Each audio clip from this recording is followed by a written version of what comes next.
They say betrayal doesn't just break hearts, it shatters lives. I learned this the hard way. My name is Charles Carson, a former Air Force veteran turned businessman, and this is the story of how love and trust became weapons against me. It started with a fleeting glance, a familiar BMW at a hotel, and then her, Selena, my wife, in the arms of another man. The man in question, Alan Parsons, her co-worker, who was far more than just a friend. But it didn't end there. The affair wasn't just emotional, it was calculated. A plot to strip me of everything I'd built. As their lies unraveled, I knew one thing. I wasn't going down without a fight. And so began the battle, not just for justice, but for my own redemption. My name is Charles Carson. I am a 34-year-old veteran of the Air Force. I am divorced and have no children.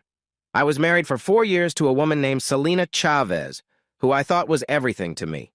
We lived just outside Seattle, Washington, and I believed we were happy. I was deeply in love with Selena, and it seemed like she felt the same way about me.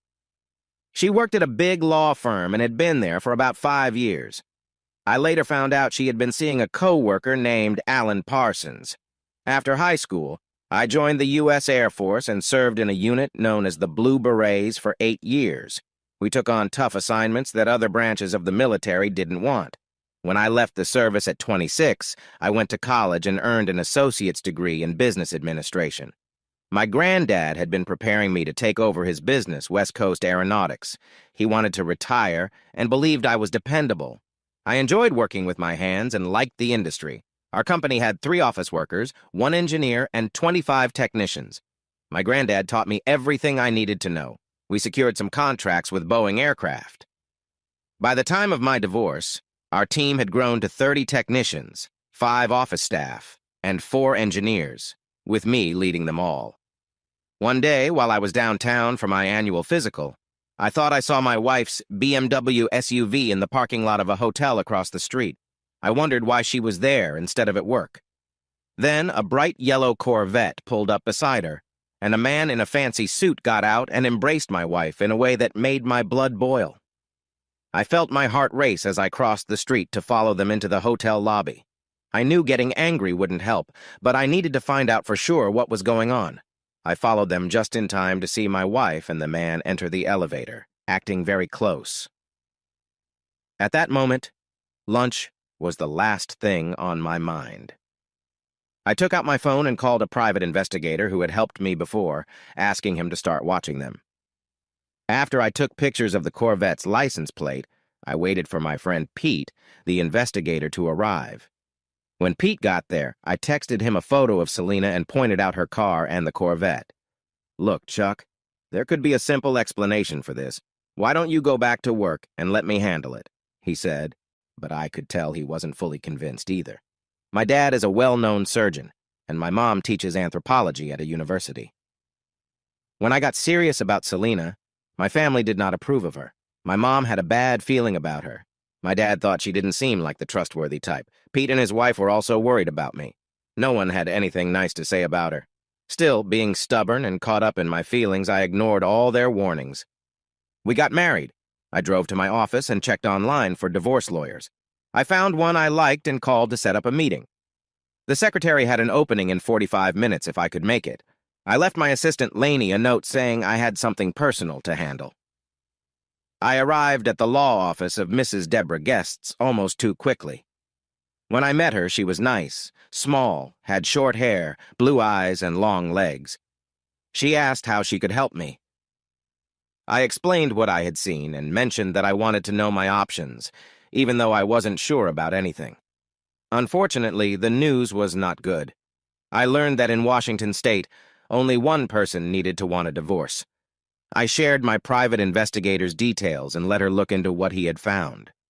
She warned me that I might face significant challenges regarding my finances, house, and business. I left her with a substantial fee and went home. She advised me not to overreact and to act as normally as possible. She even suggested that what I saw might not be as bad as I thought. I didn't believe that either. I got home, poured a beer, and waited for my wife to return. She arrived about an hour later and quickly poured herself a glass of wine. "Tough day?" I asked casually. She had a little smile and said, "Yeah. We were in a meeting all day until just an hour ago, working on a case. I'm tired." "Oh," I replied. "Was it a divorce case?" I asked, pretending to be curious. She went pale and looked at me. "No, it was about a product issue. Why do you ask?" "No reason," I said. "Oh, I had my annual health check today down at the clinic, you know, the one across from the Marriott. When I left, I thought I saw you in the hotel parking lot, but it turned out to be someone else in the crowd. You were busy, right?" "You good, honey?" Her expression changed, and she hurried to the bathroom. I heard her being sick. The rest of the night was cold and tense. The next day, Tuesday, I went to see my grandfather. I entered his office and closed the door. "Okay, what happened?" He chuckled. "Gramps, I think Selena is being unfaithful.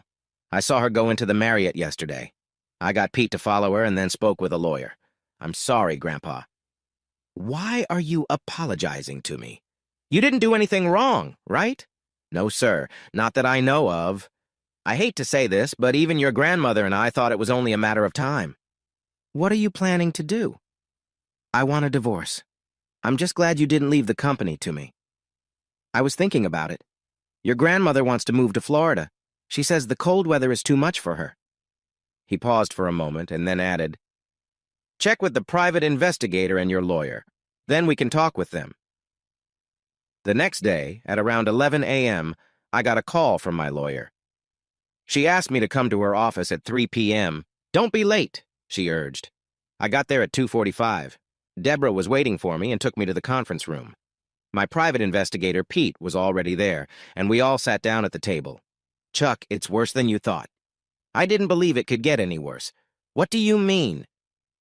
"It turns out they had a relationship before you met her. Her boyfriend found out about you and your money. They came up with a plan to marry you.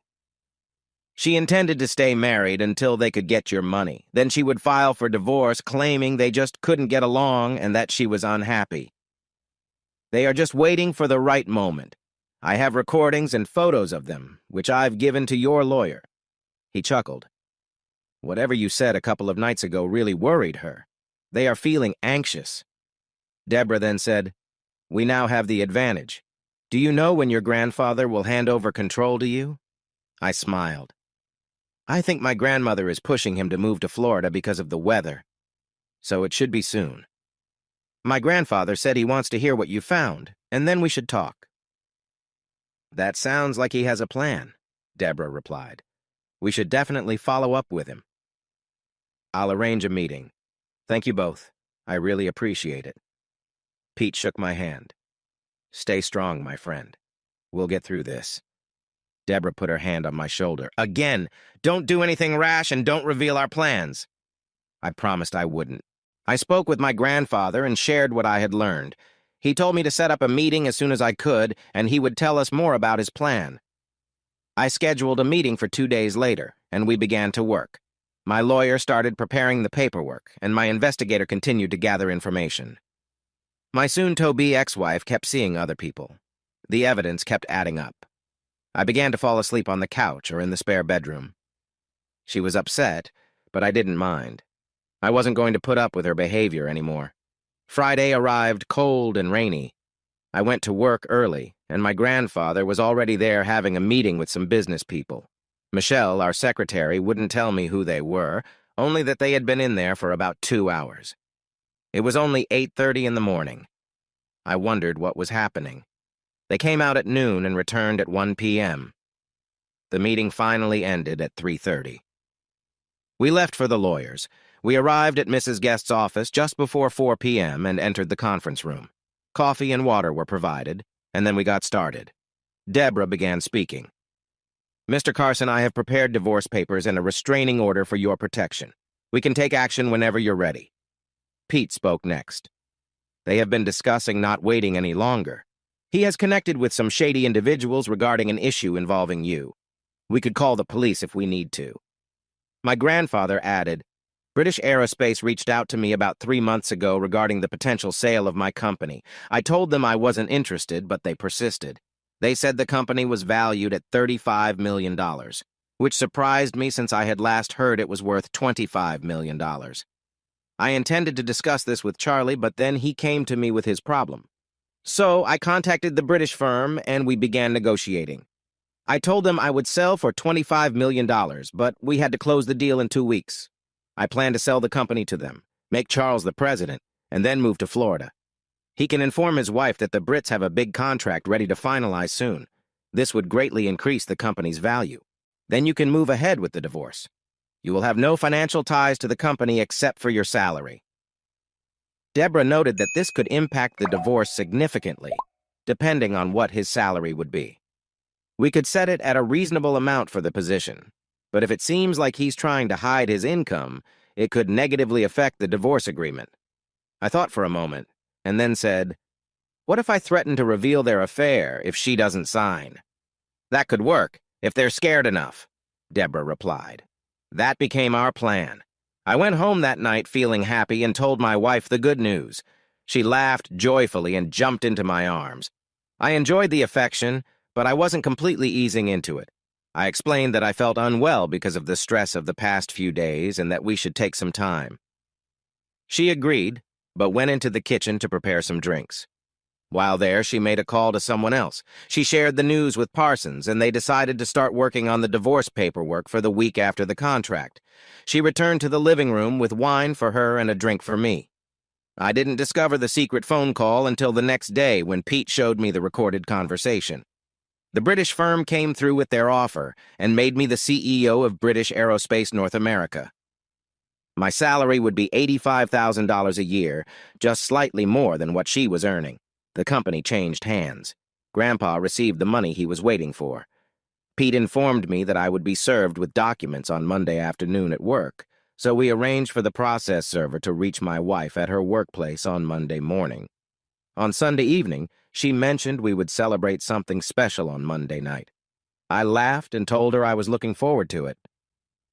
On Monday morning, I set off for work but decided to stop by Pete's cabin on Vashon Island instead.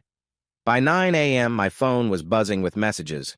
According to sources, my wife arrived at work and took the elevator with the process server.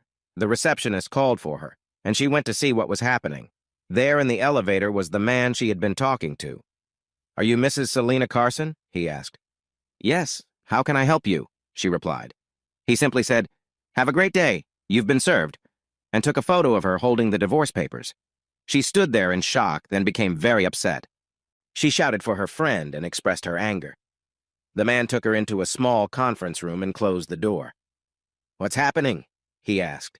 She handed him the divorce papers, exclaiming, "Look what he's done." He took the papers and read them. "Wow, he got to us first." He tried to confront the process server, but he had already left. They found a business card in the envelope and called the law office listed. "Law offices of Guest, O'Hara, and Fielding." "How can I help you?" said the receptionist. "I need to talk to Mrs. Guests immediately," he requested. "One moment, please." He was connected to Deborah Guests almost right away, as if they had been expecting his call. "Hello, Mr. Parsons. Good to hear from you. Is Mrs. Carson there with you?" "Yes, I'm representing her in this matter, and she is—" "That's interesting, seeing as you have been named in the documents as well. I recommend you review everything before making any claims for her. Also, you might want to consider the claims being made." He stumbled over his words. Deborah continued, "Here's how this is going to work. You both need to be here at 2 o'clock tomorrow afternoon. We will discuss all the claims and present a one-time offer. Take it or leave it. Don't be late." She hung up and smiled at her paralegal. "Tomorrow will be interesting." She called Charles at the cabin, letting him know it was confirmed for tomorrow. He went out to get some seafood for dinner and planned for a good night's rest. The next morning, he relaxed on the porch with a cup of coffee. At noon, he got ready for the day. He drove back to Seattle and reached Miss Guest's office at 1:15, just ahead of his friend Pete. They headed to Deborah's office and grabbed a couple of bottles of water. The process server had not been able to find Charles. Parsons arrived with the counterclaim in hand, and he and Selina showed up at 2 o'clock. They walked into the conference room ready for a fight. Parsons approached Charlie and handed him a large manila envelope. "There. Now you have been served." Deborah took the envelope from Charlie and tossed it into the wastebasket. "Now that we have gotten that out of your system, Mr. Parsons," she said, turning to Pete, "Mr. Donegal, please proceed." Pete handed out photos and phone records and started the first of 4 videos he had prepared. "Mrs. Carson, you have been quite active in the last 2 weeks. Our records show that the affair between you and Mr. Parsons has been ongoing, by your own words, for at least 5 years, which includes your entire marriage." Selina lost her temper and tried to reach across the table at me. I just sat there with a smirk, trying to contain my own anger. It was clear Parsons was having a tough day. "None of this will hold up in court. You have nothing, and the way you dismissed Mrs. Carson's countersuit shows you are not in a strong position," he said with a grin. Mrs. Guests stepped in to respond. "You are right, Mr. Parsons. It's unfortunate your brain doesn't work as well as it should. Here's what will happen. Mrs. Carson will sign everything to accept the judgment of irreconcilable differences. She will receive half of the bank assets, no alimony, and the house will be sold with the profits shared. She won't make any further claims on marital assets and will leave the home immediately. The divorce will be as friendly as possible." "But his grandfather made him CEO and half the company is mine. This is just a trick to take his money," she exclaimed. Parsons gently placed a hand on her arm to calm her. Deborah smiled slyly. "Oh, you don't know, do you? Charles's grandfather sold the company to British Aerospace, stating that his grandson would be CEO until he decided otherwise. It's just a title. He has no financial stake in the company, and as for the court values, we aren't worried. If she refuses, we will take this further. The claim will be changed to include infidelity and will be a public record. The first submission will go to the Washington State Bar Association, tying you, your company, and Mrs. Carson to an unsuitable relationship. Oh, and the police and FBI are aware of your connections. They are currently being questioned," Deborah said, glancing at her watch. "Right about now. Then we will file a claim about a conspiracy to defraud. After that, we will address your law firm with the evidence we have regarding your relationship. How do you think that will go? This may sound like intimidation, and yes, it is, but we believe you brought this on yourselves. My client wants to end the relationship because he feels deeply hurt. However, he also wants to get back at those who wronged him. Now, it is up to you to decide how to move forward. You have 24 hours to respond, starting now. Just so you know, we have a device in place that prevents recordings. And frankly, it seems your judgment is a bit clouded, doesn't it, Mr. Parsons?" Parsons looked quite uneasy, as if he was regretting his lunch. He reached for his jacket, but realized his actions were clear to everyone. But Selina was furious and wanted revenge. "I will take everything from you. I will ensure you regret this," Parsons interrupted, raising his voice. "Please be quiet. You convinced me he was just a reckless military guy. They have something dangerous, and if it gets out, we could lose our jobs and face serious consequences. Sign the papers." The expression on Selina's face was unforgettable, matched only by Mrs. Guest's confident smile. I felt grateful she was on my side. I leaned over and whispered that I appreciated her support. She smiled back. "I'm sorry, but my wife doesn't feel the same way. But thank you for your kind words." So, Selina signed everything, trusting us not to say anything to anyone. We didn't mention that we hadn't actually contacted law enforcement about the situation. 3 months later, I was free. My grandfather had opened an account for me, and after another 3 months, he deposited $10 million into it. I paid all the necessary taxes and made it a policy to hire veterans and former prisoners who needed another chance. Some of the 40 employees were sad to see me leave, but grateful for their jobs. On my last day, I gathered everyone together and handed out checks for $10,000 to each of them. I told them I was leaving the area due to bad memories and appreciated all they had done for us. One employee, Angelo Cardona, stood out to me. He was a little younger than I was and came from an Italian family with connections. His father wanted him to pursue a different path, so he went to a military high school and joined the Army after graduation. Sadly, he had been injured and lost part of his leg. After an honorable medical discharge, we hired him. He brought a lot of joy to the team, and everyone appreciated him. His mother was eager for him to start a family. Lately, he had been struggling to find the right woman. He had become more cautious in his relationships after hearing about my experiences. Grandpa made sure to have the Brits add a rule that all workers would keep their jobs for 10 years after the buyout. I covered the lawyer's fees, taxes, and my other expenses, and treated Mrs. Guests and her wife to a fancy dinner. In the end, I had a little under $8 million in my account. I opened an investment account with a friend of my dad. I also set up a checking account. I took $2 million in traveler's checks and placed the rest into my investment account. Oh, and before I left Washington State, 2 of my former employees, with Angelo leading, took someone's Corvette and sold it for parts. They even put him in the hospital for 2 weeks. He wouldn't be doing much for a while. They said it was a thank you for everything I had done for them. It's nice to have good friends. So here I am in Alaska, driving southeast on the Seward Highway, heading towards Girdwood after shopping in Anchorage. I go to Anchorage about once a month for groceries. After the snow, I usually stay at my cabin until spring. I told Grandpa about my plan to leave and asked if I could stay at his cabin for a while. He sent me the deed and title explaining that Grandma liked Florida. He had bought a small sailboat, and they would go out about 3 times a week, weather allowing. While he hadn't convinced Grandma to wear a bikini, she did sunbathe without a top while out at sea. That's too much information, Grandpa. She's my grandma.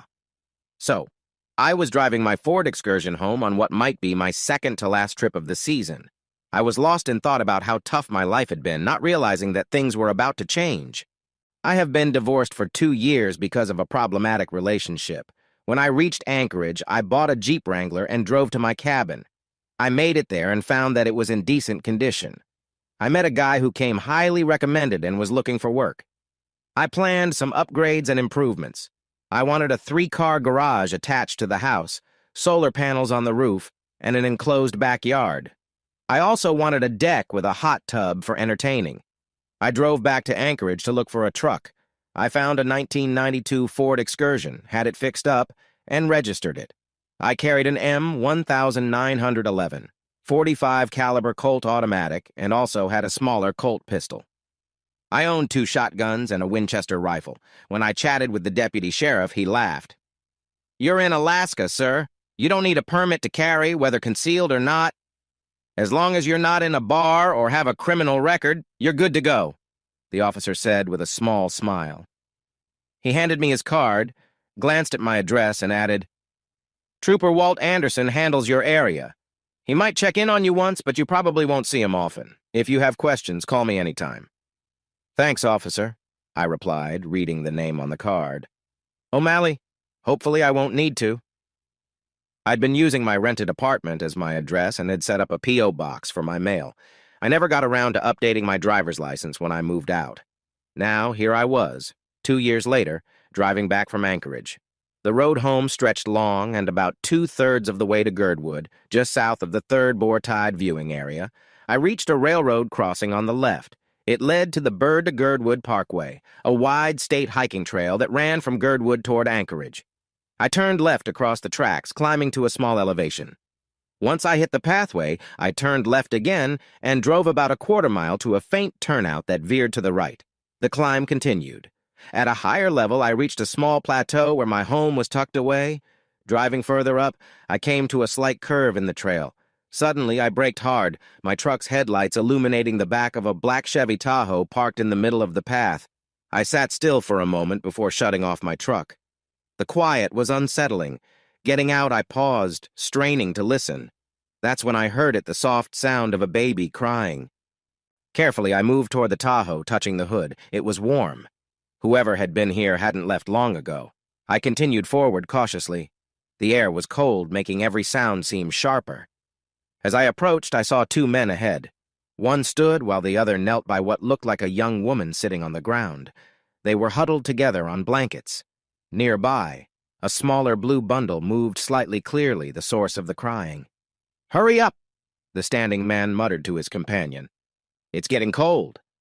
"I'm working on it," the other man replied in a thick accent. He gestured toward the blue bundle. "Can't you make that baby stop crying?" The standing man moved closer to the baby, his tone harsh. The young woman on the ground stirred weakly and spoke, her voice full of worry. "No, please don't." I froze, unsure what would happen next, but determined to act if needed. The chill in the air seemed to grow heavier as the moment hung in silence. I then noticed that the girl's clothes were in disarray. Her skirt was up, and her top was torn. I was about 8 feet away when I shouted, "Hey, you can't do that here! This is my property! What are you doing?" The man on the right stopped and faced me. "Get lost! This is none of your business," he said. I saw him reach into his jacket and my heart raced as I noticed a gun. But I acted quickly and pulled out my Colt, taking 2 shots that hit him. I turned to the second man. "Drop the weapon!" I yelled. He was struggling to stand and manage his clothes and his gun at the same time. I fired again, and he fell down. I calmly put my gun away and kicked the other gun aside, but the baby began to cry. I rushed over and picked him up. He quieted down a bit, and as I spoke to him gently, he relaxed more. "Wow," I thought, "I didn't know I could do that." Then the girl called out, "Please don't hurt him. He means everything to me." I walked over to her. "Put yourself together," I said softly. I helped her adjust her clothes as she teared up. I handed her the baby, and she hugged him close. I took off my jacket and wrapped it around them. Next, I searched the 2 men and found some belongings in their pockets, including wallets and keys to a vehicle. I returned to the girl, who looked quite young. I crouched down and spoke to her. "Keep your eyes on me. We're going to stand up together." I helped her to her feet. "Now close your eyes, walk with me. We need to get you to a safe place." "Where are we going?" she asked. "To my house. It's not far, but I need to take care of a few things first." Her heels made it hard for her to walk along the dirt road, but she kept her eyes shut and held the baby tightly. Finally, feeling it was best to help her, I picked her up. She seemed surprised, but the baby was peaceful. We reached the passenger door of my truck, and I set her down. "All right, open your eyes," I said. I opened the front door, and as it swung down, I took the baby from her and asked her to get in. She climbed in and took a seat. I buckled the lap belt, skipping the 5-point harness. I passed the baby back to her and opened the rear door. I grabbed a folded wool blanket from the back seat and wrapped it around them both. I closed the doors and moved to the driver's side to get in. She looked at me and asked, "You are police, right?" "No, I'm just a homeowner who happened to be here at the right or wrong time," I replied. I started the truck and began to reverse. I flipped a switch and the 2 small lights on the back lit up. Thankfully, I had practiced backing up in the dark before. I backed a little more to clear the driveway. "All right, I have a few things to take care of," I said, pausing. "You can drive, can't you?" She gave me an offended look. "I do not steal." I smiled, saying I didn't think she would. "I'll leave the truck running, and I ask that you touch nothing. The heater will keep you warm." She looked at me and then nodded. "I'll be right back, I promise." I turned the heater up a bit and stepped outside, shutting the door. It was cold and getting colder. I jogged over to the Tahoe and opened the front door. I popped the back and looked around. On the floor, I found a plastic bag with 2 soft drinks. I dumped the cans out and took the bag. I knelt down to the blankets, filled the bag with what I found, and removed the batteries from the phones, adding those to the plastic bag, too. I wrapped the first person in one of the blankets and pulled him to the back of the Tahoe. I got him inside and placed the plastic bag in the front seat, then repeated the process with the second person. After that, I climbed into the driver's seat, closed the door, and started the engine. I backed down the road and onto the pathway, then shifted into drive, heading north. About half a mile down, the main road forked right, going uphill. The left path sloped down slightly, narrowing as it went. There was a shallow dip off to the right about 200 yards along. I drove off the edge and stopped. I took the plastic bag, opened the door, shifted into low gear, and jumped out. The Tahoe rolled forward, hesitated for a moment, and then tipped over the edge. I walked to the edge and glanced down. It was about 20 feet down and hard to see. I jogged back to the pathway and turned towards my truck. As I approached the truck, I slowed down and took a deep breath. It was quiet. The only sound was the engine running. I walked around the truck, feeling everything was just as I had left it. Arriving at the driver's door, I opened it. The 2 figures in the passenger seat were very still. For a moment, I felt a rush of concern. Then I heard a soft snoring and a little cry coming from the blue blanket. I felt relieved and climbed into the driver's seat. I buckled in and shifted into gear, starting to drive. She woke up right away and looked at me. "Where are we going?" she asked.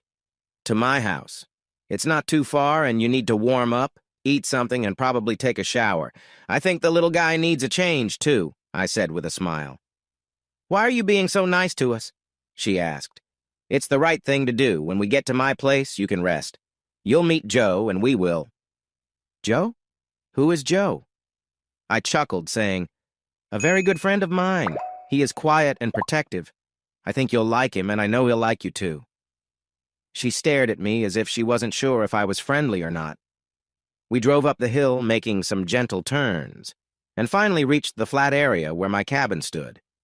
As we turned towards the house, I turned on 2 big floodlights on the garage. Everything looked fine, so I used the remote, and the garage door opened.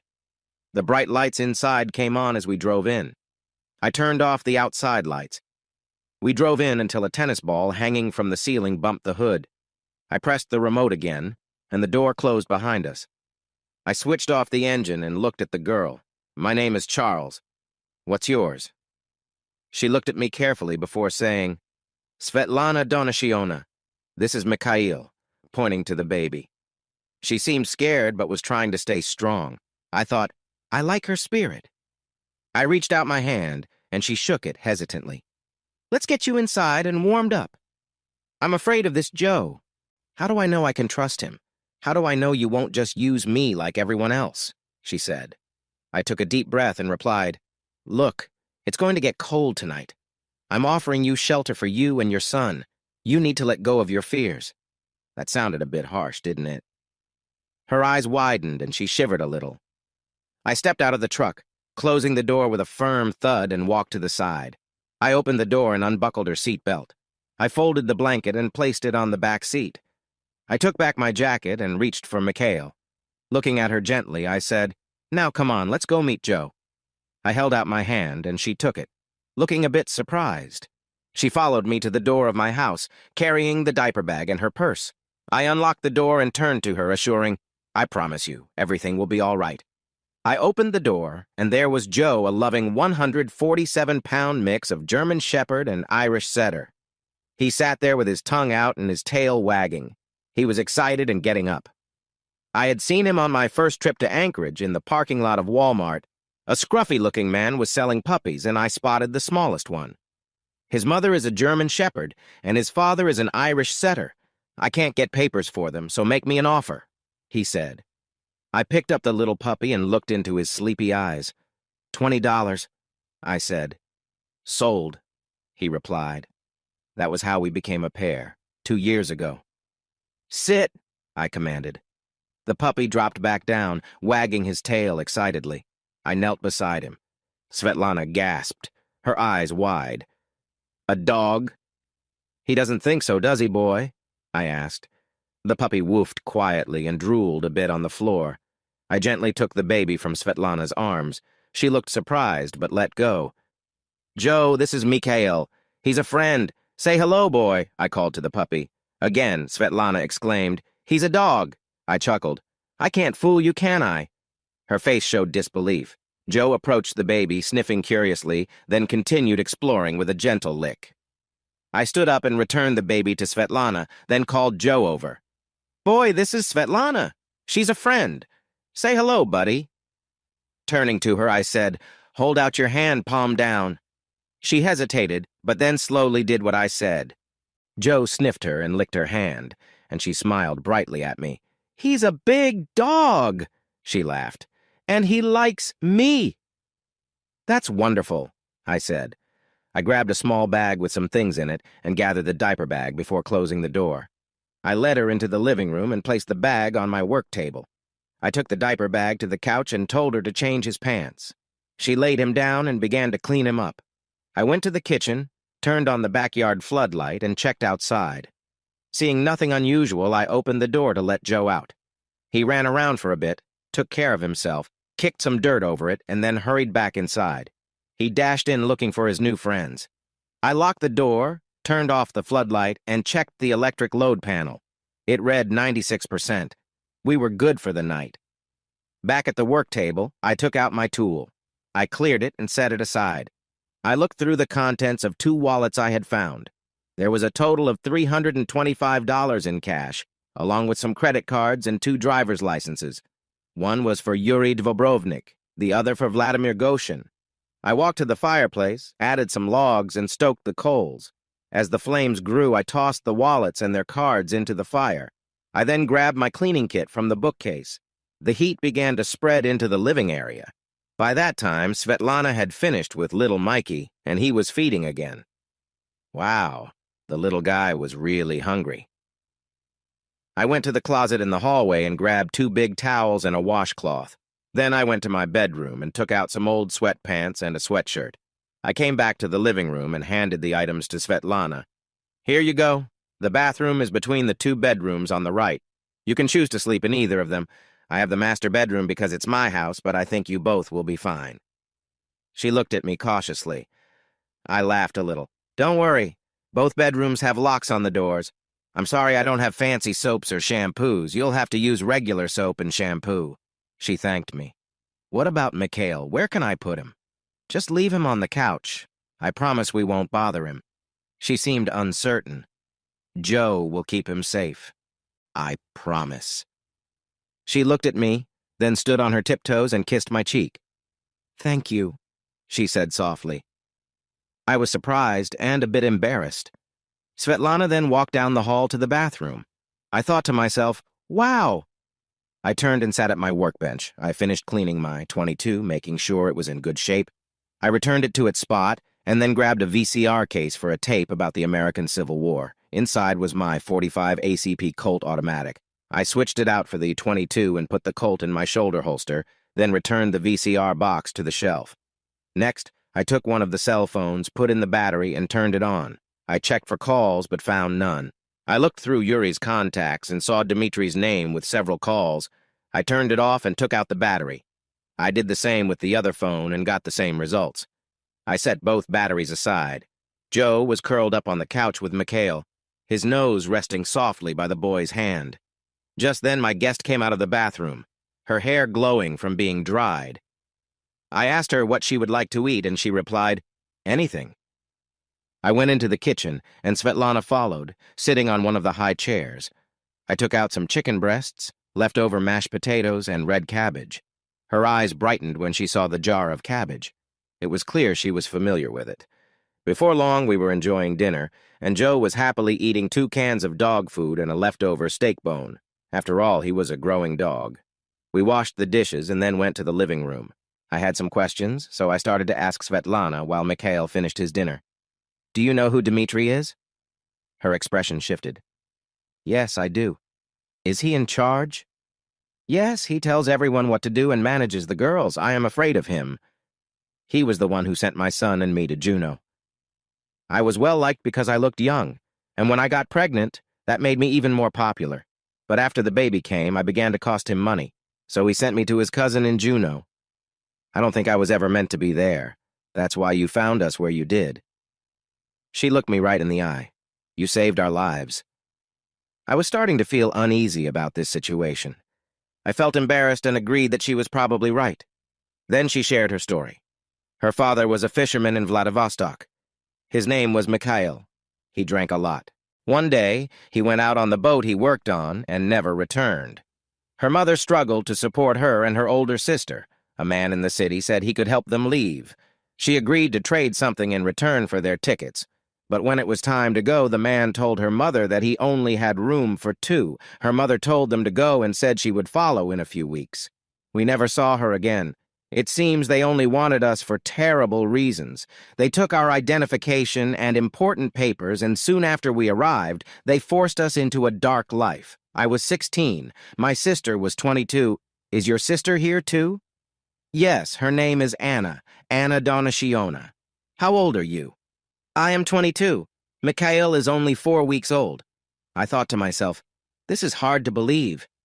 Is your sister still alive? Yes, she is still involved in that life in Anchorage. They operate out of a club on the south side. She is very well known, but she is 3 months pregnant. I understood what she meant. so she will soon be unable to continue this life. Faster than I will because she is older. Then they will get rid of her." Her eyes fell and filled with tears. I couldn't ignore the situation. I needed to help, but how? I began to consider my options. The first thing I had to do was remove Svetlana from their sight. Tomorrow. "All right, I want you to get a good night's sleep. Tomorrow we will make a list and come up with a plan, okay?" Her eyes dropped down, and she started to take off her sweatshirt. "Whoa, whoa, I didn't mean that." She looked at me, confused. "Are you different?" I shook my head and said, "No, I'm not. You are very sweet, but even though some time has passed, I won't take advantage of you. Now get to bed and take Mikhail with you." She seemed puzzled, but picked up Mikhail and went down the hall, followed by Joe. I turned off everything and took a shower. I climbed into bed and fell asleep, thinking over everything I had done. Somewhere, I felt like I had missed something, but I couldn't figure out what. I woke at 7 a.m., still dark outside. It would be for a while longer. I got dressed and made coffee. I started boiling water for tea, just in case. I took out a yellow pad and pencil and began to make a list. Then I suddenly stopped and went to Svetlana's purse. A thought suddenly occurred to me. I opened her purse and looked through the things inside, a wallet, some makeup, and other personal items. But at the bottom of the bag, I found a small cylinder. I stared at it and said, "Oh no." I unscrewed the top and shook out 2 small batteries, like those used in hearing aids. Then I put the cylinder back together. I went to get the diaper bag and emptied it out. Inside were 3 diapers, some wipes, a couple of outfits for a baby, and another cylinder. I unscrewed it and took out the batteries, then put it back together. Just then, Svetlana came out of the bedroom, yawning and holding Mikhail. "Do you know what these are?" I asked, showing her the cylinders. Svetlana said they were good luck charms from Dmitri. "No, they're tracking devices. Luckily, they don't work very far," I replied. "Oh, no," she exclaimed. "I don't think they know where you are. If they did, your friends would be here by now. But we will take care of this. Start a list of what you and Mikhail need. Then we will have breakfast, and I want you to wear the same clothes you had on yesterday for a picture. Hurry up." She began her list: diapers, wipes, jeans, boots, shirts, and sizes for everything. Meanwhile, I made breakfast pancakes, bacon, and muffins. I started washing dishes while she got changed. I went outside and picked up some dirt, then got a tarp from the garage. I laid the tarp out in the living room. Svetlana came out dressed as she was the night before. She looked at me and shivered. "Lie down on the tarp," I instructed. She did as I asked. I rubbed some dirt on her face, arms, and chest. "I'm sorry for this," I said gently. I adjusted her skirt and prepared for what I needed to do next. "Lay down and spread your arms, that's it. Now keep your eyes open and look straight ahead." I took the battery from Yuri's phone, turned it on, and set it to the camera function. I took 3 pictures from different angles, checked them, saved them, and then turned off the camera, putting the battery back in the bag. "Okay, you can go clean up now." She quickly got up and rushed to the bathroom, locking the door behind her as the shower started running. I picked up the tarp and tossed it in the backyard. I also collected the plastic bag and the list, waiting for Svetlana to come out of the bathroom. When she returned, she looked a bit shaken. I went up to her, gave her a comforting hug, and said, "It's all over now. I'm sorry for what we had to do. It was necessary, but it's done now. We can move on from this." I explained my plan and how to manage being home alone while I was out.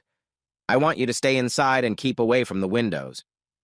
Let Joe roam around the house, and if anyone comes, go to the back room I showed you and lock the door. Why can't I come with you? It's not safe downtown right now. Let me handle this, and we can talk when I get back. Please." She frowned, but agreed in the end. I hugged her once more and turned to Joe. "Keep them safe, buddy. Don't let anything bad happen to them, okay?" He barked 3 times and wagged his tail. I felt they would be all right. Next, I approached little Mikhail and took his small hand. "Look after your mommy, okay? Make sure she is safe." Svetlana started to giggle and cry at the same time. I went out to the truck and started the engine. I placed the plastic bag on the passenger seat and put the list in my pocket. As the truck warmed up, I opened the door and backed out. I closed the door and shifted into drive, starting my way down the mountain. When I reached the path, I got out. I had a sign that read, Private property, no trespassing. I hung it across the pathway and returned to my truck. Shifting back into drive, I headed towards Anchorage. Svetlana felt uneasy. She had never been alone with the big dog, and it made her nervous. She went over to the couch and sat down. Joe looked at her with a concerned expression. She stared back and then patted the cushion. "Come here, sweetie." He bounded over and jumped into her lap, licking her face. She laughed and gently held his big head. She looked into his eyes and said, "You will protect us, won't you, darling?" He seemed excited by her Russian words, barking and cuddling up to her. Mikhail started to whimper, so she picked him up and held him close. The three of them ended up in a cozy pile on the couch, drifting off to sleep, a happy smile on Svetlana's face. Charlie drove into Anchorage and went to Walmart, where he parked. He grabbed his list, took a big shopping cart, and soon headed back to his truck with everything he needed and a few extra things, and spent about $700. He loaded everything up, climbed into the cab, started the engine, and turned the heater to high. He backed out and drove around to the back of the store, to the dumpsters. He took Yuri's cell phone and charged the battery. Then he found Dmitri's number and opened the messaging app. He uploaded 3 photos and sent them. He waited for a confirmation, then turned it off and tossed it in the dumpster. He drove back around to the front by the garden center, where he could see the dumpster, and waited. 20 minutes later, a black Tahoe slowly entered the parking lot and drove around to the back. It passed the dumpster and stopped about 50 feet away, then backed up. 2 tough-looking men got out and started to look around. A short chat happened, and then one of them climbed into the dumpster. He had seen enough. He shifted into drive and slowly left the area. He started down the Seward Highway, stopping at a gas station.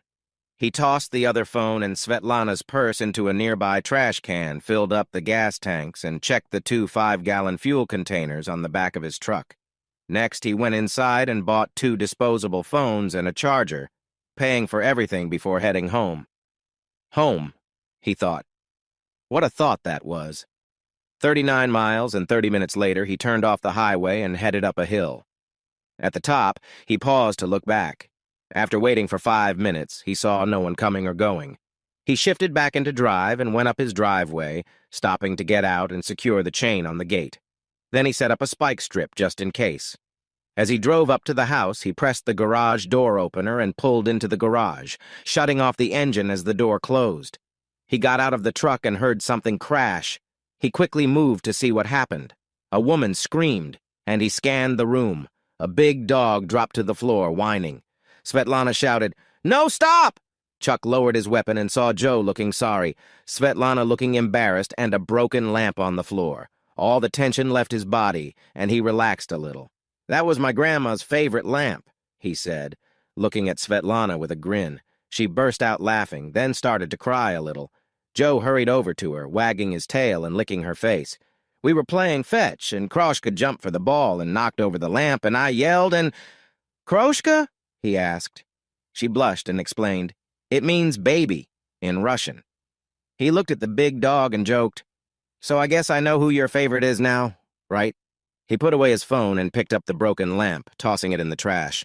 Svetlana straightened up the mess, looking a bit flustered while he chuckled. Finally, he said, "Let's go and get the groceries." They headed to the garage to bring things inside, and the 6 large boxes of diapers surprised her. "I think he's almost out," he said. She laughed. "Yes, you just made it." He also brought in her clothes and a high chair. "We can't have him sitting on the floor, can we?" She was thrilled with her clothes, twirling with the jeans and shirts. Then she stopped and rushed over to hug him. "Thank you so much. How can I ever repay you?" She looked up at him with her big blue eyes and a playful smile. He almost lost it. "Just having you here is enough thanks for me. Are you sure you're not gay?" He turned her playfully and gently tapped her backside. Joe jumped up and barked twice. He looked at the dog and said, she was being silly. "When you misbehave, you get in trouble, right?" She rubbed her rear and looked at me with a curious expression. "No one has ever said no to me before." She paused. Twice. I sighed and led Svetlana to the couch. Mikhail was making hungry noises. "Go ahead and feed him. I'll share my story." She lifted her sweatshirt, and Mikey eagerly reached for her, finding comfort in her presence. I smiled, wishing my life could be as uncomplicated. I joined the Air Force right after high school. I was part of Special Ops. I served for 8 years. I've been through a lot, more than I would like to remember. After that, I returned to work for my grandfather. He was ready to retire and wanted to pass the business to me. That's when I met Selena Chavez at a convention. She captured my heart, and I fell so deeply in love. Others had concerns about her, but I didn't listen.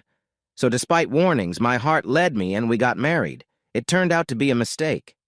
She had a secret relationship throughout our marriage, and I don't know how long it had been going on. I found out, divorced her, and moved here. Then I rescued a lovely Russian girl and her son from some trouble, and my life changed. "Who did you save?" she asked. I gave her a steady look. After a moment, I glanced at Mikhail, then back at her. "Oh!" she exclaimed, her cheeks turning pink. "Look, you're nice and all, but I don't feel that way about you. I wish I could, but you're more like a little sister to me." She tilted her head and replied, "I think I get it." Svetlana's thoughts were racing. She liked this man and saw how he treated Mikhail and others. He respected her and didn't try to take advantage. Most importantly, she noticed he had been hurt by his first wife. He didn't seem to trust women. But I know who he needs. Anna. I have to find a way to help him see that. She began to think of a plan to bring Anna into his life. But Charles had already made up his mind to help Anna because it was the right thing to do. He recalled everything he knew about her situation and believed he could assist her. The next day, after breakfast, they sat down at the kitchen table. I began with my proposal. "Svetlana, I'd like to help with your sister. To do this, I need to learn all I can about how things work." Excited, Svetlana jumped up, came over, and hugged me tightly. Joe, noticing, hurried to us, wagging his tail. "Thank you so much. I've been thinking of how to get you involved." "Okay, here's what I need to know. Where do you meet with the women? What expenses are involved? How do they end up going to a hotel with you? Do they have days they are not available? When do you think your sister will arrive?" Svetlana thought for a moment before replying. "The best time would be between 6 o'clock and 7 p.m. on Thursday. That time is before the evening crowd gets there. Thursday is when people start their weekend plans. She will come and they will expect a good amount of money for her time. They will want payment in advance, either by credit card or cash. If you use a credit card, they might try to take your information too. They will also ask for your driver's license and follow you to your hotel or home." I paused to think. "Okay, it's Monday. I will aim for this Thursday. I'll book a hotel room and use my old driver's license. It has my previous address on it, not where I currently live. I'll park my truck there. Then I'll rent a car and head to the club. I'll check in and set up my room first. After that, I will go to the club and see if I can persuade your sister to come with me. I'll do my best. If she's not free, I might have to return later. It's quite possible she thinks you're no longer around. We'll deal with that situation when it arises." I've always found that line amusing. "I'll need you to stay here. The same plan as before. Don't let me down. If we return late on Thursday, it'll be fine." I loaded the burner phone numbers into each other and plugged them both into charge. The air was becoming chill and the sky looked gray. We relaxed until Thursday morning when I began my preparations. I took out my small firearm and switched it to a different holder. I packed a small bag into the truck along with a couple of water bottles into the console. I checked the truck's fluids and gave it a quick look over. Everything was good to go. My guests were getting settled in and starting to feel comfortable. She brought a warmth to my heart, and the baby was a joy to have around. Joe was particularly excited. He seemed to forget about me, focusing all his attention on Svetlana and Mikhail. A couple of times I slipped up and called him Mikey. His mother corrected me right away. "Mikhail! His name is Mikhail!" Oops. I had firmed up my plans and felt confident about the approach. We sat down for a final chat about what I was planning. I shared my concern that Anna might have thought she lost Svetlana. If she saw those photos, she may have thought the worst. It'll be tough to convince her to believe in me. Svetlana's face showed her worry. I held her hands and reassured her that I would try my best. She hesitated, then said, "Tell her Daisy said to trust you." I looked at her, surprised. Daisy? It was her special name for me. She only used it when we were alone and happy. I called her Violet. She always referred to Mikhail as Misha. "She will know you're important to me." Tears filled her eyes, and I held her close. I was determined to make things right. On Thursday morning, I took a shower and got dressed. When I went to the kitchen, I found Svetlana waiting for me, holding Mikhail in her arms. She placed him in the high chair, and we had breakfast together. I took the one-burner cell phone and asked her to keep an eye on the other one, but not to use it. Then she gave me a hug and wished me good luck. I started the big Ford, opened the garage door, and backed out. After closing the garage door, I drove down the hill and stopped at the chain. I moved the spike strip aside and unhooked the chain. I walked down the path, got out, and hooked everything back up. I was ready to go. I drove down to the Seward Highway, turning onto the northbound lanes heading for Anchorage. About 30 minutes later, I arrived in Anchorage. I headed to the Best Western Motel and checked in. I got room 417. I took the elevator up to the 4th floor and walked down the hall to my room. Once inside, I looked around and checked my watch. It was noon, lunchtime. I used the restroom and grabbed the Do Not Disturb sign for the electronic door lock. I took my duffel bag, looked around again, and left for Budget Rent-A-Car, going out the side door. I got into the Excursion and drove towards the airport. At Budget, I arranged to pick up a Ford Taurus at the motel at 5 p.m. I also went to my bank and withdrew $2,000 in $100 bills. Then I went to grab some lunch. I treated myself to McDonald's 2 Big Macs, medium fries, and a frozen Coke. Later, I was full. I decided to check out the Leningrad Club. I drove to the less nice side of town and found the club. I drove past it for a quick look. There was a large parking lot out front, some alleyways, and no notable back lot. Feeling satisfied, I returned to the motel and parked along the side. I left my duffel bag in the Excursion and walked up to the side door. Sure enough, the small sign said, "Closed for entrance from 10 p.m. to 7 a.m. I tried the door and it opened easily. I took the elevator up to my room, checked my watch again. It was 2:20 p.m. and I had some free time. I lay down on the bed, making a mental note to wake up at 4:30. Thanks to my military training, I woke up at 4:25 p.m.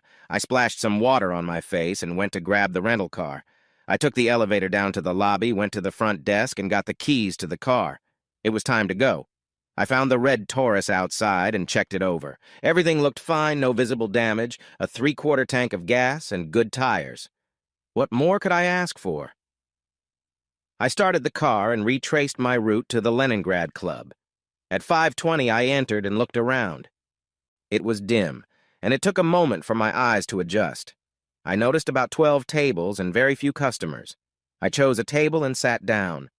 There were about 5 young women sitting at the bar, a short black girl, an Asian girl who was a bit thin for my preferences, and 3 white girls, 2 blondes, and 1 with streaked, colorful hair.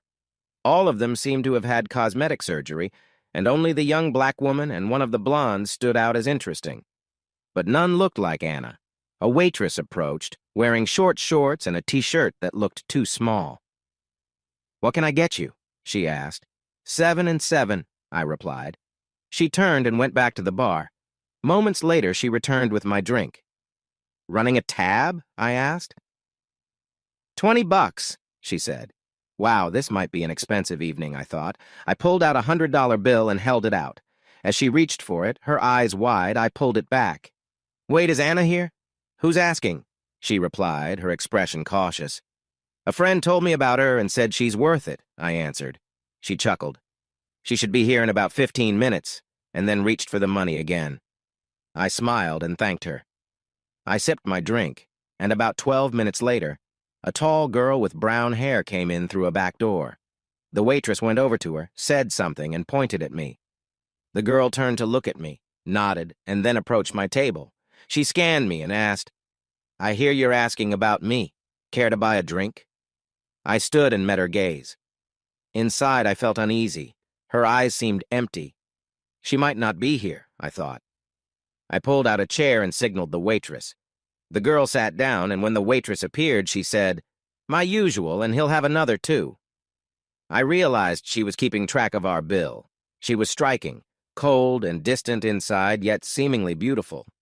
She was about 5'9", had dark brown hair flowing to her shoulders, and an attractive figure. Her long fingers were well-groomed, and everything about her, from her makeup to her perfume, was perfect. The dress she wore ended just above her knees, with a small slit on the side, fitting her like a glove. She wore blue heels and lovely stockings that completed her look. She radiated elegance, but the eyes, those eyes that were meant to show life, were empty. They were dark brown with hints of gold but lacked warmth. It felt like she was just going through the motions. This was strictly business. "What do you want?" she asked. "I want to spend some time together and help you forget your worries," I replied. She smirked, saying I probably didn't have enough money for that, her tone icy. "I don't need money," I insisted, reaching for her hands. As she tried to pull away, I held on and looked deep into her eyes. "I have Svetlana and Mikhail." In an instant, the woman before me seemed to break. She looked older, her shoulders drooped, and she grabbed my hands tightly.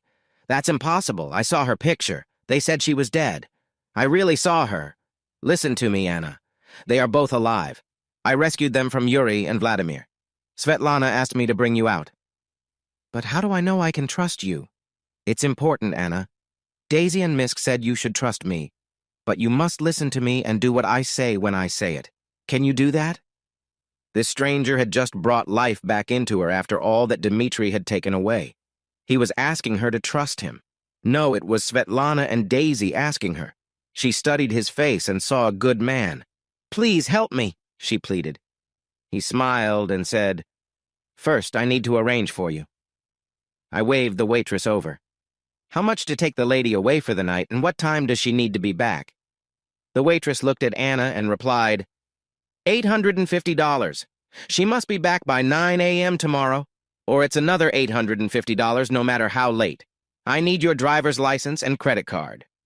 I took $1,000 from my cash and handed it to her, along with my driver's license. "Keep the change, and I need a receipt." She grinned and walked to the cash register. When she returned, she handed me my driver's license and the receipt. I noticed two big men at the back of the bar watching me. I put my license away and tucked the receipt in my pocket. We stood up, and I led Anna out. As we approached the door, she whispered, "You just paid a lot for me, so why don't you hold me?" So I did. As I opened the door, I noticed the two men stand up and follow us. We stepped into the parking lot, and I guided her towards my red Taurus. I got her in and moved to the driver's side just as they hurried out, scanning the area. I started the car and drove off. They ran towards a black Tahoe. I turned onto the highway and headed for the Best Western. We pulled into the motel parking lot and stepped out. I tossed the keys under the front mat. As we reached the motel entrance, the black Tahoe arrived. Inside, I realized that while her high heels were stylish, they were hard to walk in. We reached the elevator, and we were lucky the doors were open for us. We stepped inside, and I pressed the button for the 4th floor. As the door shut, the two men entered and spotted us. As the elevator went up, I grabbed her purse. "Take off your shoes," I instructed. She looked at me in surprise. "What?" I was searching through her purse. "Just take off your shoes, now." "But my stockings," she protested. I found what I was looking for and took out a small trinket. "Did Dmitri give you this?" "Yes, he gave one to each of his girls. He said it would keep us safe." She looked at me as if I was acting strangely while she took off her shoes. "It's a locator transmitter," I explained, handing her back her purse. The door chimed, and we stepped outside, turning right. I urged her to hurry down the hall and open the door to the stairs. As she ran ahead, I reached my room and placed the "Do Not Disturb" sign on the door. I left the transmitter on the floor near the entrance, then dashed to catch up with her. We slipped into the stairwell just as the elevator doors opened. We moved quickly down the stairs. "Listen closely. We're going out the door. Across the parking lot, there's a dark blue Ford truck. Get inside the front passenger seat. Cover yourself with the heavy blanket and stay low on the floor. It might be a bit tight, but it won't last long. Do you understand?" She nodded as we reached the bottom floor. "Let's go," I said. We headed for the truck. making a few pained sounds along the way. She climbed in and wrapped herself snugly in the blanket, scooting down. I got in, inserted the key, and put on my Seattle Mariners baseball cap. I opened the hidden compartment under the dashboard and took out my handgun. We were set to leave. I took a couple of deep breaths and waited. Soon, a large car slowly rolled around the building. I slouched down in my seat as it passed by. After a few seconds, I started the truck, shifted into drive, and we pulled out. On the street, I turned on the headlights and drove toward the Seward Highway. We soon headed southeast at 62 miles per hour, which was under the speed limit, but fast enough to avoid drawing attention. "Okay, you can sit up now." She raised up in her seat and buckled her seatbelt, rubbing her feet and putting her shoes back on. I reached into the console, handed her a bottle of water, and grabbed one for myself. Then I took the burner phone, dialed 2, and pressed send. It rang only for a moment before someone picked up. "Hello?" I passed the phone to Anna. "Svetlana?" "Anna," came the excited reply. They began talking in Russian. I didn't understand the words, but I felt involved in the conversation.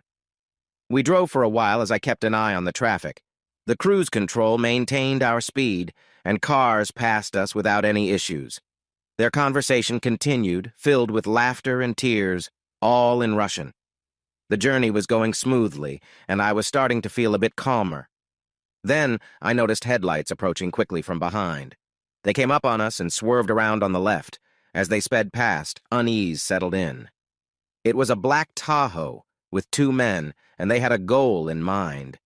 The girls were in their own world. I stepped into that world. "Anna, tell Svetlana to go to the back room and bring Mikhail and Joe with her, right now." "What's wrong?" She looked concerned. "I hope nothing, but I want to be safe." Anna spoke to Svetlana in Russian while I kept an eye on the Tahoe. It changed lanes and sped up. We were getting close to the railroad crossing, so I slowed down a bit. A big truck passed me, moving fast. The truck pulled back in front of me and kept going. The Tahoe slowed and turned left across the highway toward the crossing. They crossed the tracks and began to climb the hill to the parkway. I sped up to over 80 miles per hour to get past the truck. Ahead was an emergency turnoff, so I braked hard and made the turn. I looked for traffic without really stopping and rushed out onto the highway, heading back to the crossing. As we got closer, I turned off my headlights. The bright moon lit up everything. I left the highway and carefully crossed the tracks. The Tahoe was already near the top of the road. I slowed down. "Is Svetlana in the room?" I asked. "Yes, she got everyone in and locked the door. Who is this Joe?" "He's her protector. Tell her to turn off the phone and stay inside until I say it's okay to come out, or else there will be trouble." Anna spoke to Svetlana in Russian and then hung up. "Now, who is Joe? And why do you believe he can protect my sister and nephew?" I smiled and slowly drove up the road, my mind racing with thoughts. I needed to figure this out. Joe cares about her, that's all that matters. What had I overlooked? How did they find them? They reached the top and turned left. I watched the headlights as the Tahoe moved forward. They slowed down at the driveway and then continued on. What were they looking for? They reached a split in the road and went right. I slowed down as they stopped and then backed up. They turned left and picked up speed. Then it struck me. Of course, they were using a GPS or maybe the tracking system in the truck. I quickly drove up to my driveway and stopped. I jumped out, unhooked the chains, and moved the spike strip. Then I ran back, got in, and drove forward. I jumped out again, put the chain back up, and scattered leaves and small branches over the spike strip. I got back in and drove to the house. I couldn't see the other Tahoe's headlights, and I felt sure they couldn't see mine either. I pressed the switch and the garage door opened. I pulled in and shut it. I turned off the truck and waved for Anna to follow. I opened the door and called out, "Svetlana!" Anna came in and looked around. "This is beautiful. Do you live here?" I smiled and said we had plenty of time to share the story. Just then, Svetlana and Mikhail came out from the back room. They rushed to Anna, hugging her sister tightly before bursting into tears and laughter. I felt a wave of relief that we had managed to come together. "Excuse me, ladies. I have something to take care of." At that moment, Joe entered the room with excitement. Anna screamed. The baby started to cry, and Joe went wild. He ran up to Anna and jumped on her, knocking her down. He started to lick her face, thinking she was friendly since she had been hugging Svetlana. Svetlana giggled. "No, no, good boy. That's enough," she said, trying to stop her laughter as she attempted to gently pull him off Anna. I chuckled at the scene, and an idea popped into my head. I grabbed my phone and pressed speed dial 2. Alaskan State Police? Girdwood Barracks? Trooper Wilkes speaking. How can I help you? This is Charles Carson on the Bird to Girdwood Parkway. Is Trooper Anderson there? You mean Sergeant Walt Anderson. He just got promoted. Well, congratulations to him. I have a situation here. There's a big black Tahoe driving slowly up and down the parkway, and I have a bad feeling about it. I do have some items for protection, but would like you to come and check it out. I'll contact the sergeant. He's out on patrol right now. He'll call you back. After hanging up, I started a big pot of coffee and went to my bedroom to open the safe. I took out my Winchester Model 97 pump and loaded it. Then I returned to the kitchen and filled 2 thermoses with coffee. I also swapped out my handguns for something more suitable.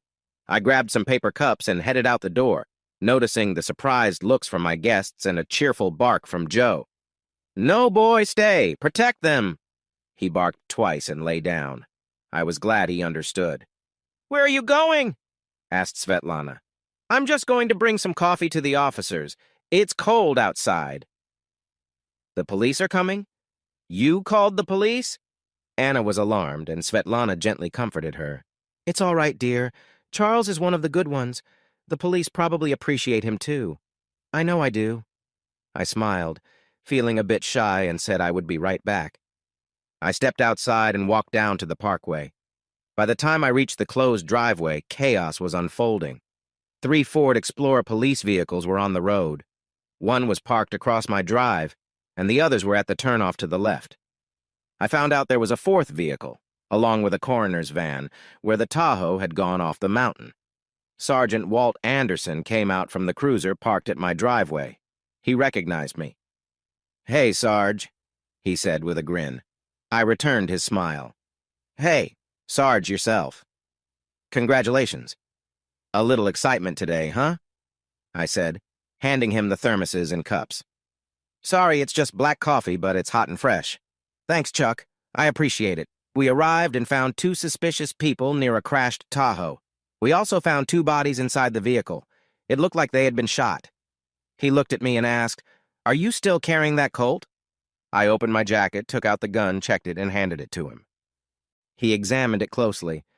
"This isn't the right caliber. It seems to be a .22. That's okay. I didn't think you were involved." "How's Joe's dog doing?" I had invited him and his family over for a barbecue about 6 months ago, and his kids loved my dog. He's doing well. The kids kept asking Irene and me for a dog until we got them one.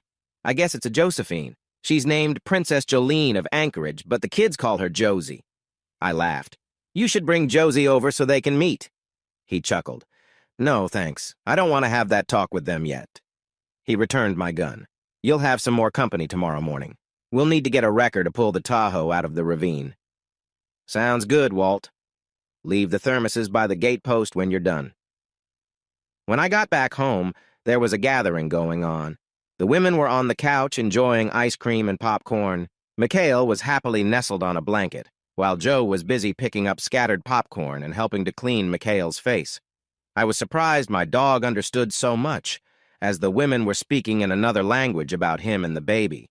Svetlana wore one of the cotton nightgowns I had given her, while her sister looked fresh and had on my sweats, which she wore quite nicely. Svetlana looked up and asked if everything was okay.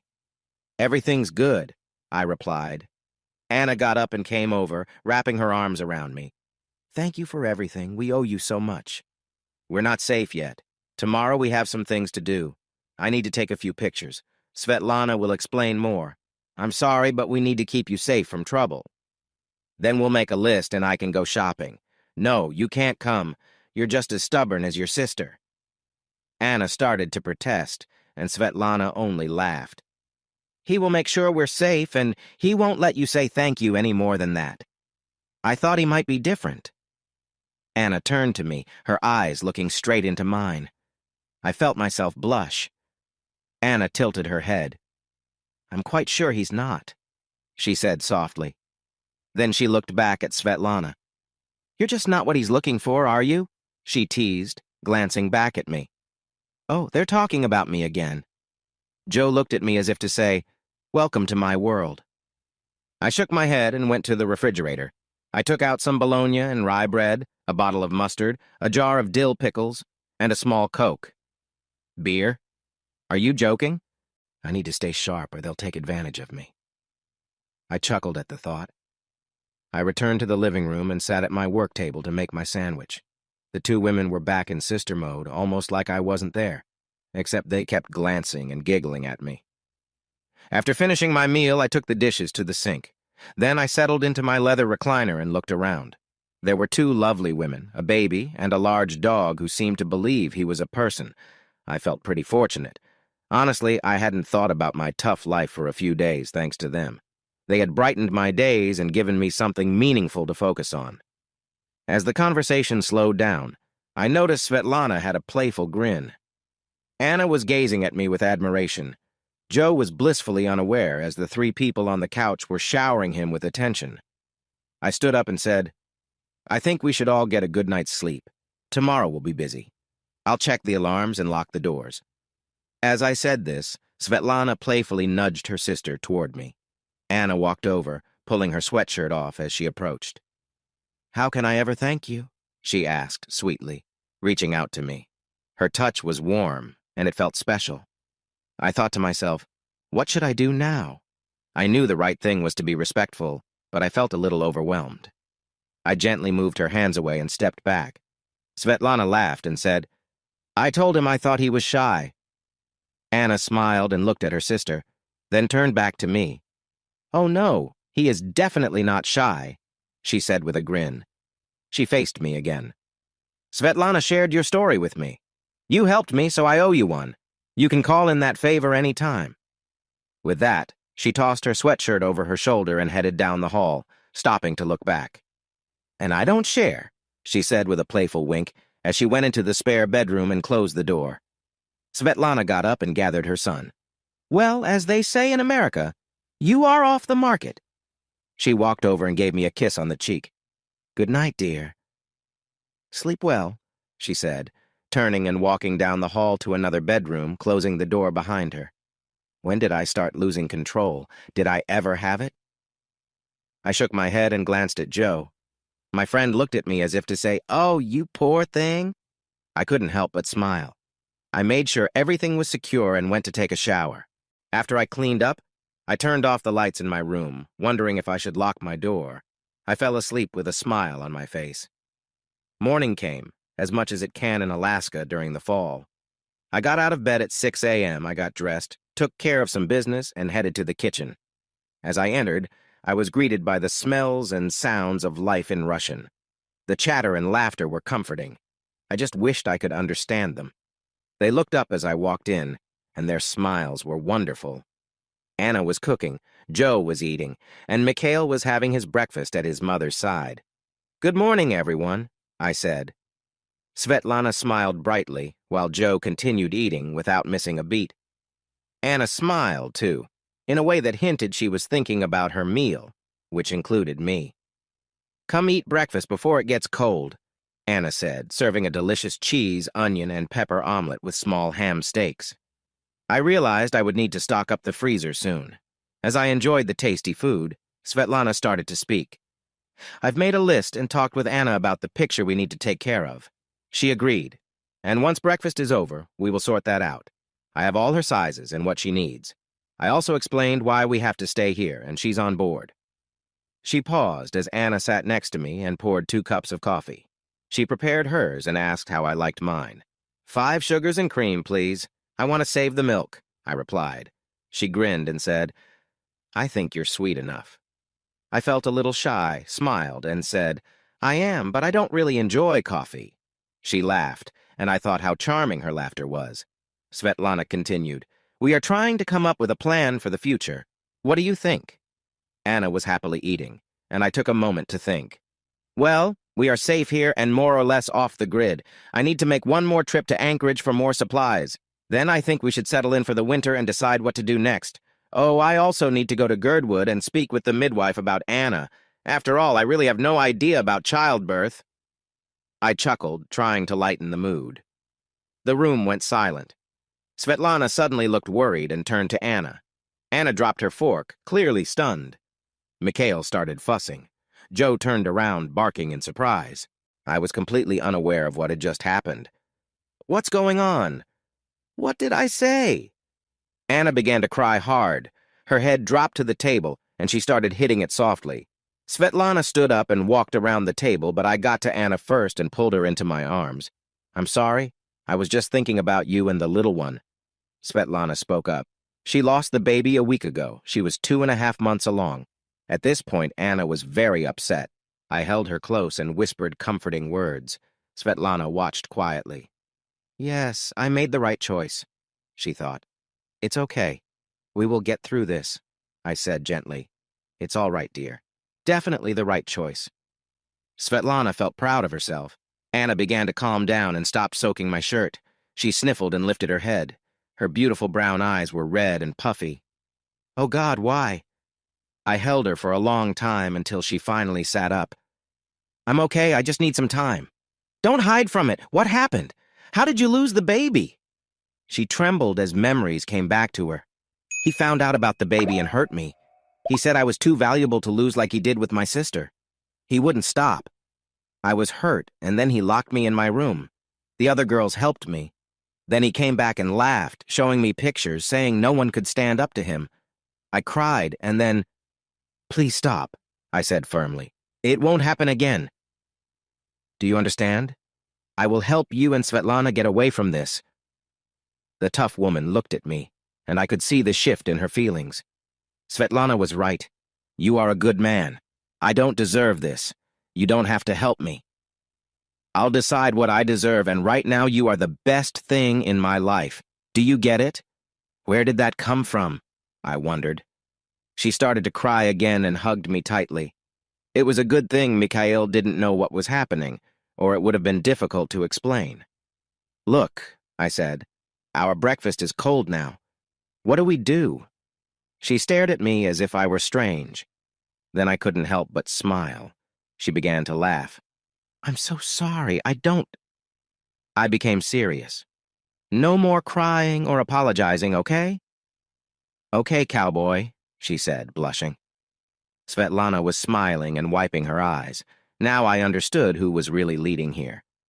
I picked up our plates, warmed them in the microwave, and brought them back to the table.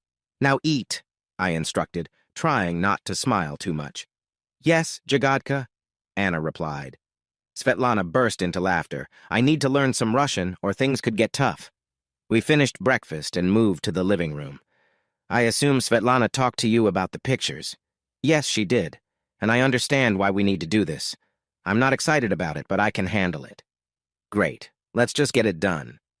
She went to her room to change clothes while I got the tarp and a bit of dirt from the yard. This time I used less dirt. I picked up the burner phone Svetlana used last night and erased all the numbers from it. Anna came out looking good. I asked her to lie down on the tarp and extend her left arm while keeping her right arm close to her body. I marked her forehead with 2 small stains that looked like bullet holes and drew a messy line across her throat. I added some dirt on her face and chest. I told her to turn her head to the left and keep her eyes open. I adjusted her dress slightly. Don't move, I told her. I took 4 different pictures and saved them. After that, I turned off the phone. Okay, you can go clean up now. She quickly went to her room and shut the door. What should I do next? I had the pictures, and I could send them to Dmitri, but he needed more than just that. How could I inform the police about him? I typed his phone number into the burner phone and had Svetlana write a message in Russian saying Anna was taken care of and wouldn't be a problem anymore, as he wanted. I sent the text and photos to his phone. I waited for a reply before turning the phone off. I removed the battery and the memory card, needing to think about the situation. Anna came out drying her hair, and we went over her list, checking sizes and amounts. I added some canned food and some meat, folded it up, and put it in my pocket. I warned the girls to stay in and behave since I was running low on lamps. Anna looked confused, but Svetlana blushed and promised to explain later. I playfully ruffled Joe's hair and tickled Mikhail. making him laugh. I got a friendly hug from both girls, a sisterly one from Svetlana, and a special one from Anna. I felt a bit shy and said I would see them soon. I stepped outside, got in the truck, and opened the garage door. As I drove, I thought about what to do with the cell phone and the pictures. When I reached the end of my driveway, I noticed there were no police cars around. I stopped the truck, got out, and moved some obstacles from the road. I looked both ways as the sun began to rise. I still saw no signs of law enforcement. I grabbed the coffee thermoses. Checking my watch, it was 7:57 a.m. I thought, they must be waiting for daylight to proceed. An idea struck me. I turned right and drove up the road toward the north. I reached the jug handle to the left, where I had parked the Tahoe. There were still no police in sight. I stopped the truck, grabbed my cell phone to charge it, and wiped it down. Then I got out and ran to the drop-off spot. I spotted the other truck and some police tape, but no officers were around. I walked over to the Tahoe that was on the road and tried the driver's door. It opened. I carefully placed the cell phone between the seat and the console. Let's see what happens. I shouldn't leave it out in the open. They've probably already checked the truck, I thought. I jogged back to the Ford and climbed in. I started it up, carefully backed out, and turned around. I drove toward the access road leading to the Seward Highway. As I approached the right turn, I noticed a state police Explorer with its lights flashing. I slowed down and stopped as the officer got out and pointed a flashlight at me. I raised my hands and he smiled. "I see you are armed, officer," I said. "You must be Mr. Carson. Sergeant Anderson said you lived around here." "Yes. Do you need to see my ID?" "No, sir. You're the only one here. It has to be you." I smiled, realizing it was a dead-end road. "Where is everyone?" I asked. "They'll be back in about an hour and a half. They're waiting for the sun to come up and for the wrecker to arrive." "Oh, I see. Well, I need to pick up some groceries. I'll be back soon. Could you tell Sergeant Anderson I said hello? Want me to bring back some coffee?" "No, thanks. My shift is almost over. Drive safe," he replied, waving me on. I drove down the trail to the highway and headed toward Anchorage. 20 minutes later, I pulled into Walmart's parking lot, checked my list again, and headed inside. An hour and 45 minutes later, I walked out, my wallet feeling a lot lighter. I loaded everything into the truck and decided to drive past the Leningrad. I noticed a large Mercedes-Benz parked in the reserved spot out front. I wondered whose car it was and snapped a couple of pictures. That was enough for now, so I hurried home. I made it to the turnout and crossed over to the uphill road. At the junction to the parkway, the officer waved me through, and I turned left. I drove up to my driveway and saw a Ford 550 wrecker. They had the second Tahoe hooked up and were preparing to leave.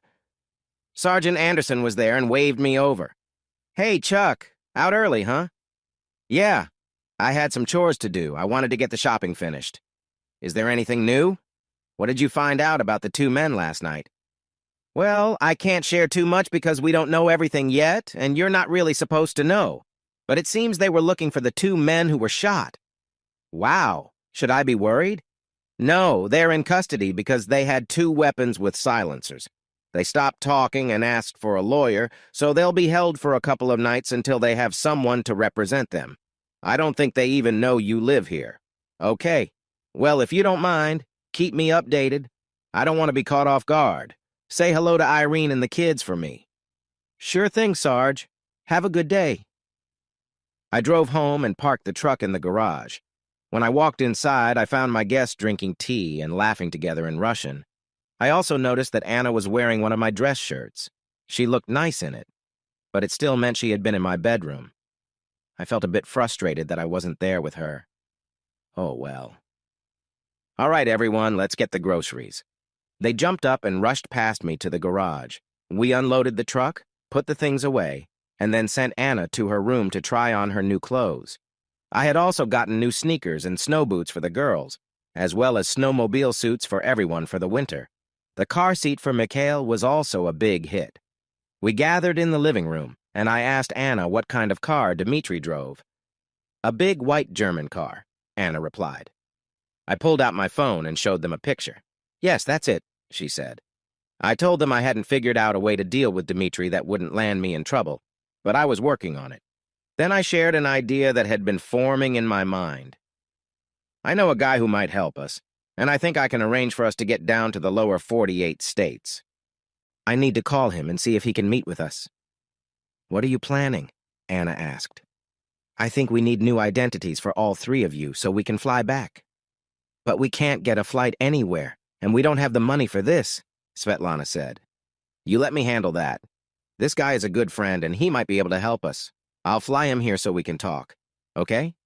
It can't hurt to discuss it, right? Anna looked at me and asked, Where will you get the money? I want to know. You've spent a lot on us and never asked for anything in return. What do you want? I paused to think about how to respond. I decided that telling the truth was the best approach. I took a breath.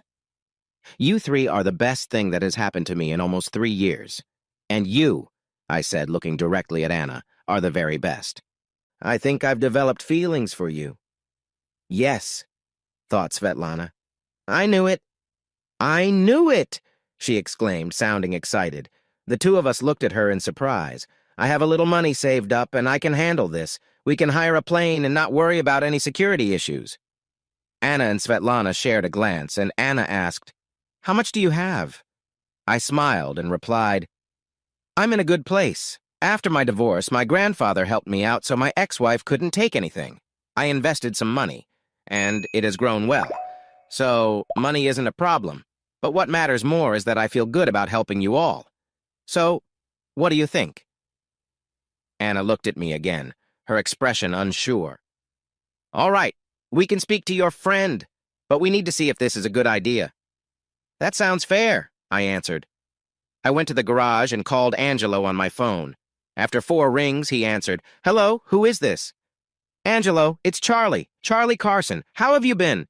Hey, Chuck, it's been a while. What's going on? Not much. How's your personal life? Personal life? It's been quiet. How about you? Oh, a few things are happening. That's why I called. I need a favor, and I'd prefer to discuss it in person. How about coming up here for a couple of weeks? My treat. We could use the time together. Sounds good. I could use a break, and I have plenty of vacation time.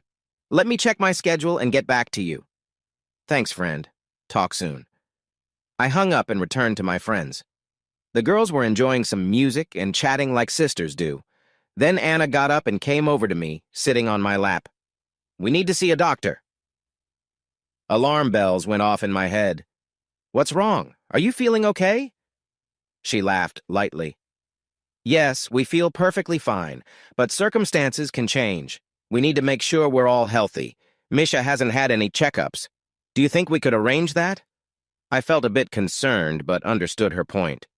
About a year ago, I had hurt myself while chopping wood and got quite a cut on my leg that bled a lot.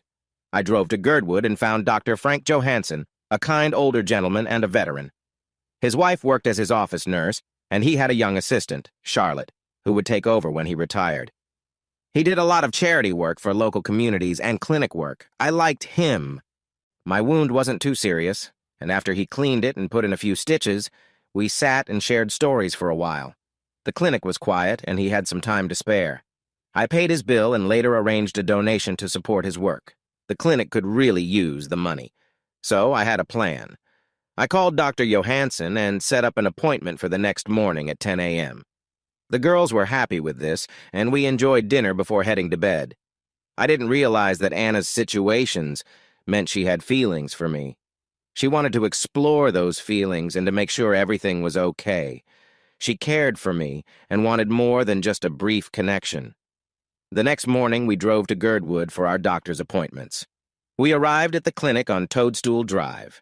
We checked in, and Marge, the doctor's wife and nurse, informed me that I would need to wait while they saw everyone else first. Charlotte would check on the baby, while the doctor and Marge would see the girls.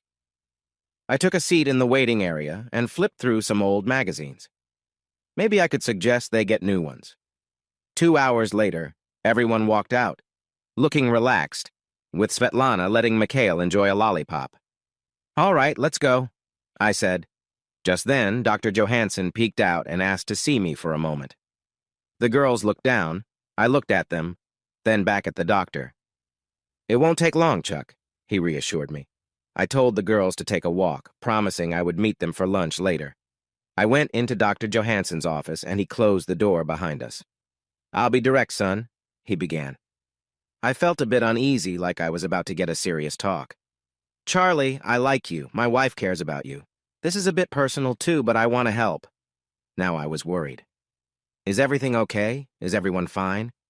"Everyone is good. The little boy is healthy and received his first vaccinations. The ladies are also well, but it will take about a week to get results from the tests they requested. Do you know what they used to do?" He was getting to the point. I looked at Dr. Johansson and let out a small sigh. "I know they're past, Doc, but I've helped them start fresh. They're not living that way anymore." The doctor looked at me thoughtfully, then sighed. "Chuck, the older girl has strong feelings for you. She wants to show you her appreciation, but wanted to be sure she's all right first. How do you feel about her?" "She is amazing. My life was difficult before they came along, and I've done everything I can to keep them safe. How do I feel about her? I would go to any lengths to protect them and would sacrifice anything if it meant keeping her safe. Does that answer your question?" "So you care for her, huh?" He chuckled lightly. "I just wanted to ensure you knew what you were getting into. I made arrangements for some health supplies for them. My wife thought it was important. She warned that if I wanted to have fun, I should be careful. Take them home and rest until I get the test results." "Good luck. I think you're going to need it," she added. I stepped outside and found the girls returning from the store enjoying ice cream cones. We got back to the truck, loaded up, and headed home. About 10 minutes into the drive, they were all fast asleep. I made some playful sounds to little Mikey. If his mom was sleeping, I figured she wouldn't shout at me for how I treated him. We drove home and pulled into the driveway. There were no visitors that I could see. I pressed the button, and the garage door opened. Inside, I parked next to my Jeep and my snowmobile. I closed the door, and the girls woke up, yawning and stretching as they climbed out of the truck. They complained that all they had for lunch was ice cream.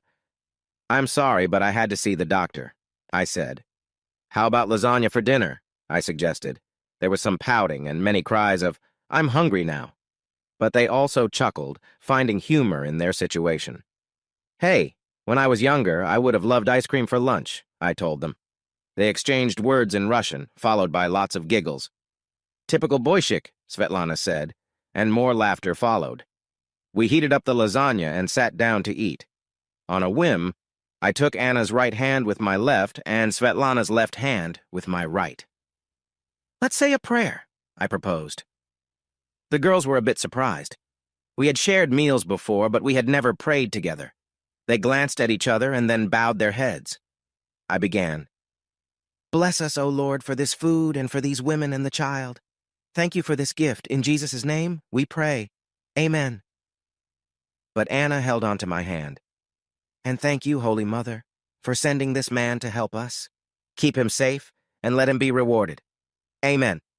The girls smiled at me, and I felt shy as we started our dinner. After eating, the girls cleaned the table and insisted on doing the dishes. "Go relax. We will take care of this," they said. I fed Joe and checked the electric panel. It was good to go at 97%. Joe finished his meal, so I let him outside. I grabbed a beer and settled into the living room. They returned with glasses of wine and a hungry baby. While Svetlana fed him, Anna sat across from me and asked, "Do you play chess? Do I play chess?" I had just taken second place in the state high school championships during my senior year. Of course, I played. "Well, it's been a while, but I used to play a bit." "Do you know how to play?" I asked. She noticed my chess set by the window. "Oh, I used to play a little when I was younger. My father taught me," she said, sounding a bit sad. "Would you like to play a game or two?" I offered. "Yes, I would like to, if you don't mind." I thought I'd take it easy on her and let her catch up a bit. She won in 23 moves, and she won the next game, too. The next game took almost 2 hours. It ended when I tipped over my king, leaving only my rook and 2 pawns. Anna smiled shyly while Svetlana giggled. "Well, next time I'll play you," I said, glancing at Svetlana.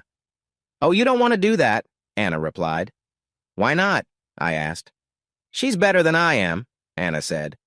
"I could use another beer." Around 9 p.m., Angelo called. "Hey, Chuck, how are you?" he said in a friendly tone. I laughed and replied, "Not bad, Angie. How about you?" "I'm doing okay. Is my invite still good?" "Of course. Did you get the time off?" "Yeah, 2 weeks starting Saturday. Does that work for you?" "Absolutely. I'll get a ticket at Alaska Airlines and text you the time." "Thanks, Chuck." "Anytime. So, what are you up to in the Great North?" "Not much. Just hanging out with two lovely women, playing chess and having some drinks." I chuckled.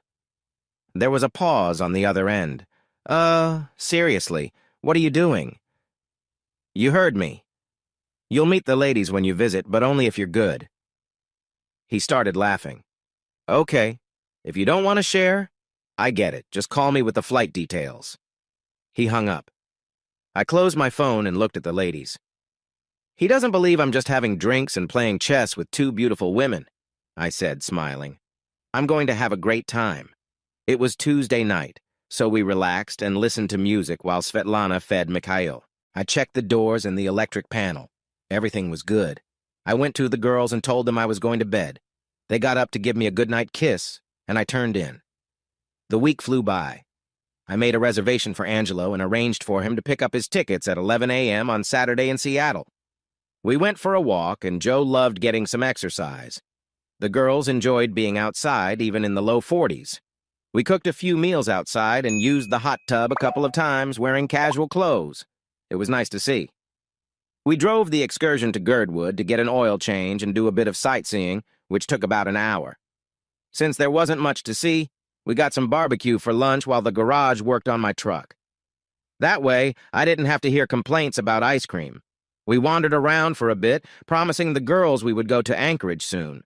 When we got home, I discovered that Svetlana is a better chess player than Anna. On Saturday, we had a late breakfast, and I left for Anchorage Airport around 2 p.m. The flight from Sayatak took just over 3 hours, so I wouldn't have to wait long when I arrived. I parked in the long-term lot and looked around carefully. You have to watch out for sneaky cars that surprise you. I didn't see anything unusual and thought I was okay. At around 3 p.m., the flight from Seattle arrived and moved to the gate. Passengers began to appear, and I looked for Angelo. When I spotted him, I waved. He noticed and smiled back. He came over, and we exchanged friendly hugs. "I was hoping for one of those signs with my name held by a chauffeur," he joked. "Oh, I didn't know the Army guys could read," I replied with a grin. He laughed. "First thing, just like old times." We chuckled and headed to baggage claim. After collecting his luggage, we went to the truck. As we reached the big vehicle, Angelo said, "Whoa, are we trying to impress someone?" I smiled. "If you get stuck in the snow around here, you'll wish for something this big. At least that's what I hear." Angelo laughed and asked, "Do your friends head home before the snow comes?" "Actually, that's why I wanted you to come visit." I told him the whole story as we drove home. I asked if he could help us out. "I think I can, but it might cost a lot. Are these girls worth it?" "Definitely." Right then, we arrived at the pathway. Angelo had been quiet for a while, lost in thought. I got out and moved the chain and spike strip. Then I got back in. "Wow, you really take safety seriously here." We turned into the driveway, and I hooked everything back up. The road was getting a bit bumpier as we drove up, and you didn't mention we'd be roughing it out in the wild either. I chuckled and replied, "Yeah, but the company will make it worth it." The look on his face was amusing. When we reached the cabin, I hit the button for the garage door. It opened, and we drove inside. "I take it back," Angelo said as the door closed. "This place is amazing." I smiled and said, "Let's go meet your potential clients." He grew serious as we got out and grabbed his bags. "Look, Chuck, I'm not sure if I can handle this." We went into the house, and Anna and Joe came over to greet us. Anna stood up while Joe eagerly jumped on me. "Hey, buddy, what's happening? Where's Mommy?" I turned to introduce Anna to Angelo. He shook her hand and turned to me. "Nice," he said. He knelt down and petted Joe, and Joe responded with a nod of approval. Suddenly, the bathroom toilet flushed. A lovely woman opened the door and walked into the living room with a little one in her arms. Angelo's jaw dropped as he took in the scene. My friend was captivated by Svetlana's looks. She seemed surprised by him, too. Well, I thought, this is unexpected. They just stood there staring at each other. Mikhail finally got his mother's attention by tugging at her shirt.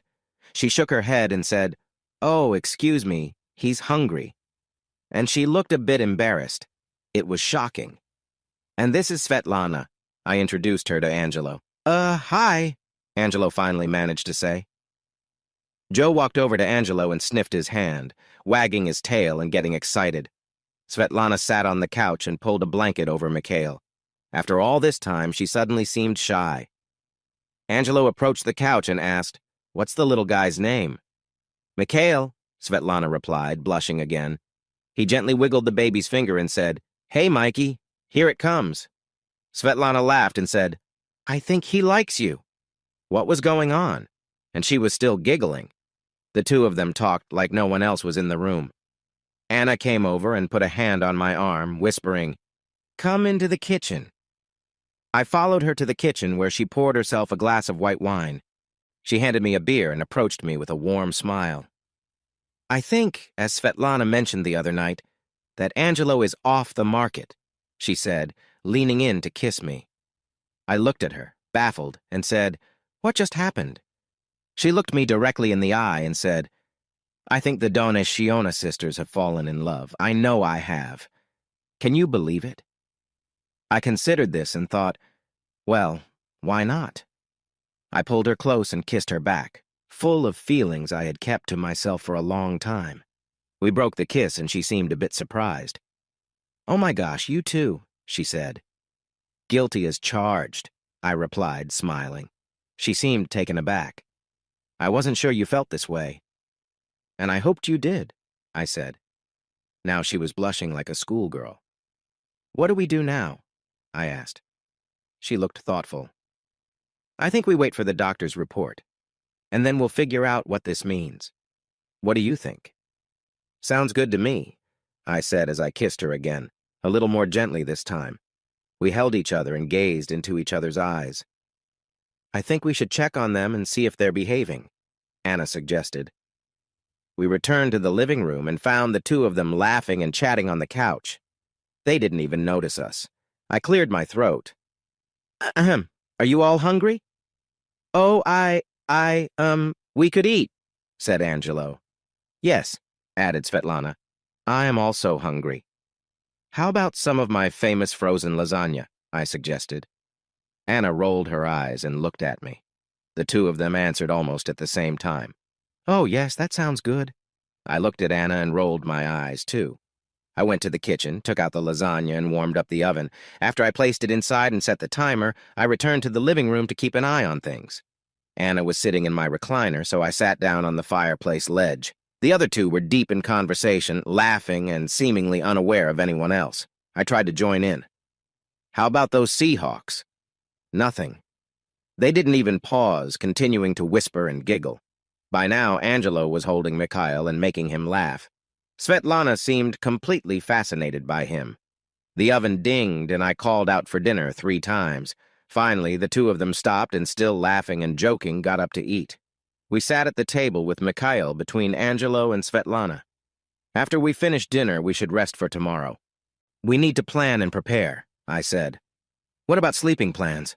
asked Angelo. "I will share my bed with Svetlana, and Angelo can have my bed," said Anna. "Or you could sleep with me in my bed," I thought. Anna caught my look and shook her head with a playful grin. With a shy smile, Svetlana spoke up, "He could share my bed." "Let's just get some rest, everyone," Anna said. Svetlana looked a bit disappointed. I couldn't help but laugh at the three of them. "Angelo, you take Anna's bed and let's stay out of trouble." "You're no fun, Jagadka," Svetlana said, pouting. We finished dinner and Angelo said goodnight to Svetlana and Mikhail. The girls went to their room and Angelo turned to me and said, "Thanks, Chuck. She's the best woman I've ever met. I'm really nervous." "If it makes you feel better, she likes you a lot, too." "How do you know?" "I accidentally called the baby Mikey when we first met, right after saving her. You just said hello, and she's already talking about future kids." I, didn't notice," I chuckled. "You're not alone. They mentioned we're both taken." He laughed and looked at me, then said, "We could both do worse, I think." I agreed with him. I wished him good night and headed to take a shower. The next morning, I woke up to the smell of bacon, eggs, and ham. Angelo stumbled out of the bedroom just as I was pouring coffee, and the girls were cheerful. Anna was cooking everything in the fridge while Svetlana fed Mikhail. "I'm not going there." Angie stumbled over and kissed Svetlana on the forehead. "Morning," he said softly. Then he playfully touched Mikey's cheek. "Hi, Mike." Svetlana smiled and kissed the back of his hand. Breakfast was great. We cleared the table, did the dishes, and made more coffee. We grabbed some yellow pads and pencils and settled down to plan our next steps. "I know a guy who knows a guy," Angelo began. "What you all want is new identities. This includes passports, social security cards, driver's licenses, except for Mikey, of course, birth certificates, voter registration cards, maybe even a few credit cards. Did I miss anything? Voter registration cards? Library cards?" I asked, surprised. "It's the little things that make people believe you're real. We just need to get into the States, and these will help. Now we need some details about you all, like height, weight, age, and what names you want." We took measurements, and the girls guessed their weights and shared their ages. Mikhail was straightforward when it came to weight, height, and age, so filling that out was easy. The girls shared their details, and we built a decent profile for everyone. Now we need names, Anna. How about Anne? Anne Donesh. It's similar to my real name. "I could be Suzanne Donesh, her sister," another girl suggested. "And the baby?" asked Angie. Svetlana blushed and said, "I think Michael would be a nice name. Michael Cardona, if that's okay." Wow, I thought. Things are moving along. I looked at Angelo. "I'd be honored," he replied. "But what happens when we reach Seattle and this is over?" "What about that?" asked Svetlana, looking into his eyes. Anna was right. He seems taken. The two of them were lost in each other's gaze. "Hello? Angelo? Svetlana, can you hear me?" They were in their own world. So Anna and I talked about other topics like peace, the economy, and various concerns. Eventually, they returned to the conversation, both looking a bit embarrassed. Angelo said, "All right, we need photos. They should be good, but not too perfect. They have to look like official documents." Angelo took out his phone and looked for a plain background. "Let me grab the tarp. It's khaki green, and we can hang it on the wall." I went to the garage and got the folded tarp. We moved to the living room and used some nails and a hammer to hang it up tight. The girls sat in front of the tarp, and Angelo took 3 photos of each of them. After looking at them, he decided there were at least 2 good ones for each girl. He planned to print them out in Seattle for the forger to use. He took some pictures of my driver's license, just in case he needed a spare one. We took down the tarp and went to the kitchen for lunch. Angelo started talking. "What happened with Anna's pregnancy? I know it might be tough, but if I'm going to be part of the family, I want to help." He looked at both Anna and me, making it clear he wanted honest answers. Anna started to cry and looked down at the table.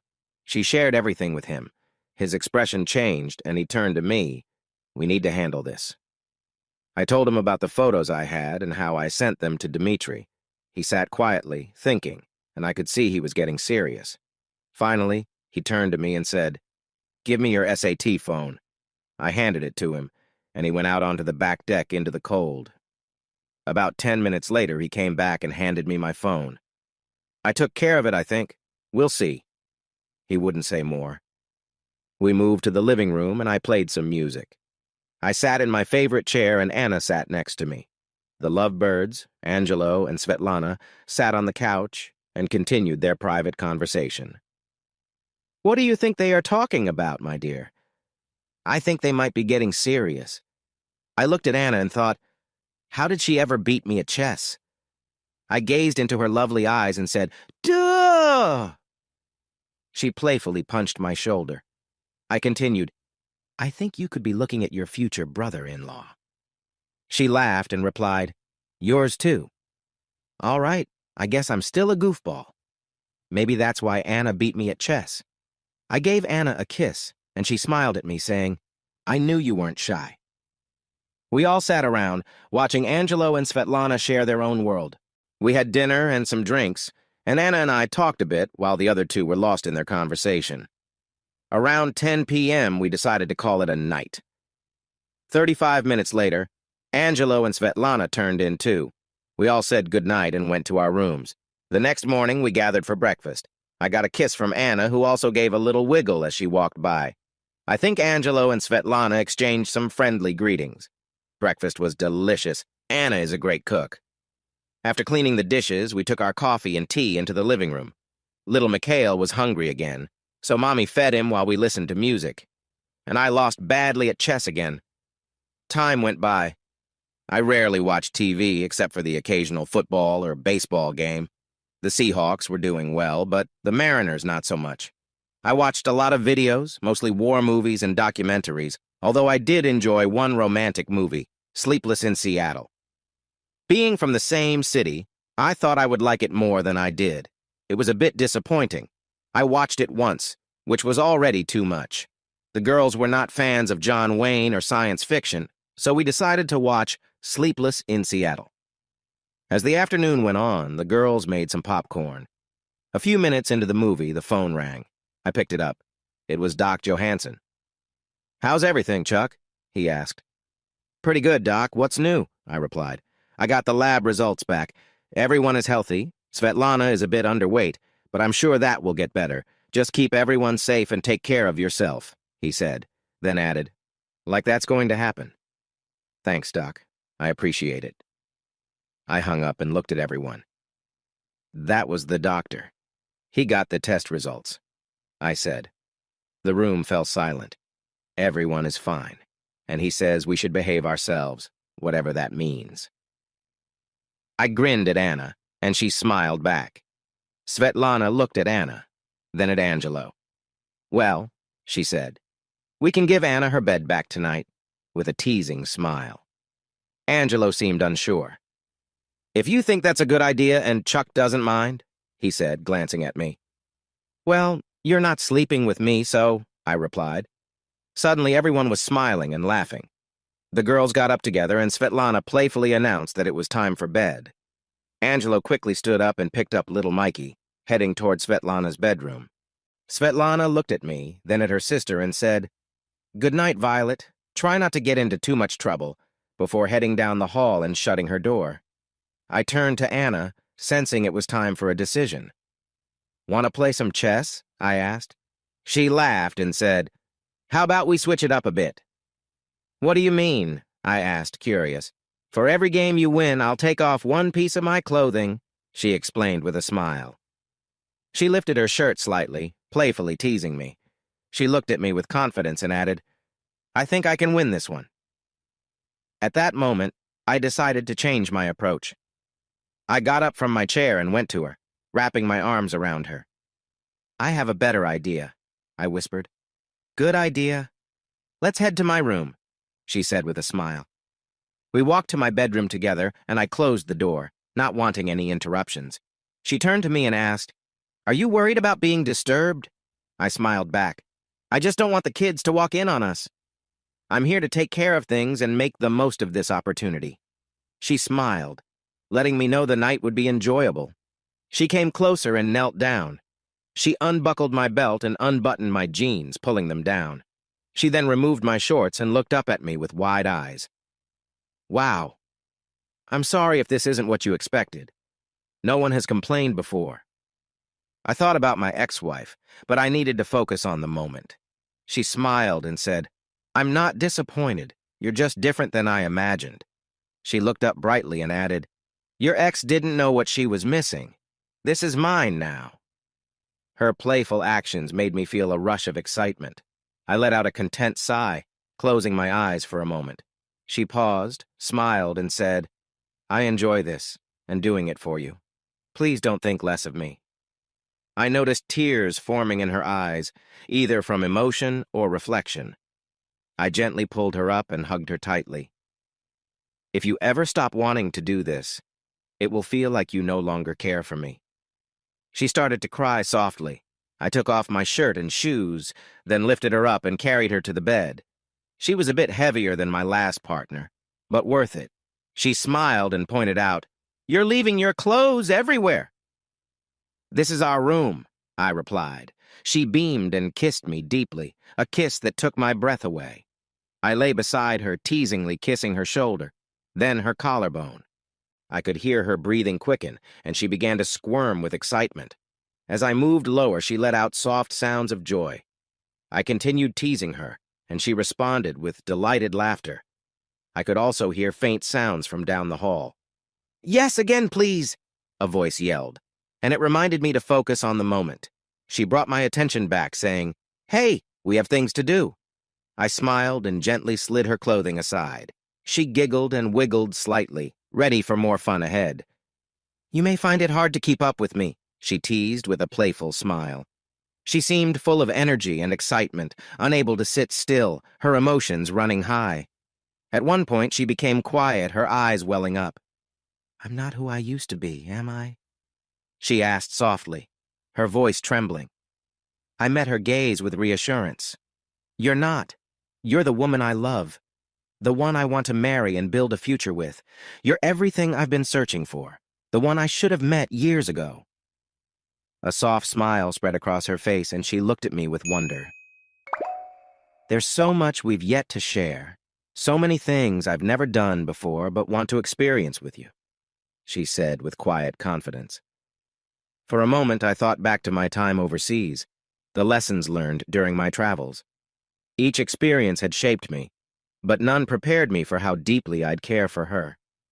I couldn't help but smile as I looked at her. A playful glint in her eye made me laugh, and I gently blew her a kiss. Finally, her eyes met mine, a steady and knowing look in them. She smiled warmly, her expression full of joy and confidence. "It's a good thing I know myself so well," she said, her voice lighthearted, "and an even better thing that I'm happy with who I am now. You'll need to get used to taking care of little Charlie," she said with a soft laugh. "I hope I never fully get used to it," she sighed, leaning back contentedly. We relaxed together, the quiet of the night surrounding us. Before long, sleep overtook us, and we drifted off, holding each other close. I woke up a little over an hour later, feeling peaceful and content. She was still sleeping soundly beside me, her hand resting gently against my arm. Smiling, I adjusted the blanket around her and settled back into the warmth of the moment. As the early morning hours passed, the quiet remained, broken only by the occasional soft sound of breathing or shifting. She stirred slightly, her head resting on my chest as she murmured something unintelligible in her sleep. I gently stroked her hair, marveling at how natural it felt to share this space with her. We woke again just as the first light of dawn filtered through the curtains. She smiled sleepily at me, her face glowing with the kind of happiness that only comes from deep contentment. We stayed like that for a while, simply enjoying each other's company and the quiet peace of the morning. "I love you," she whispered softly, her voice filled with sincerity.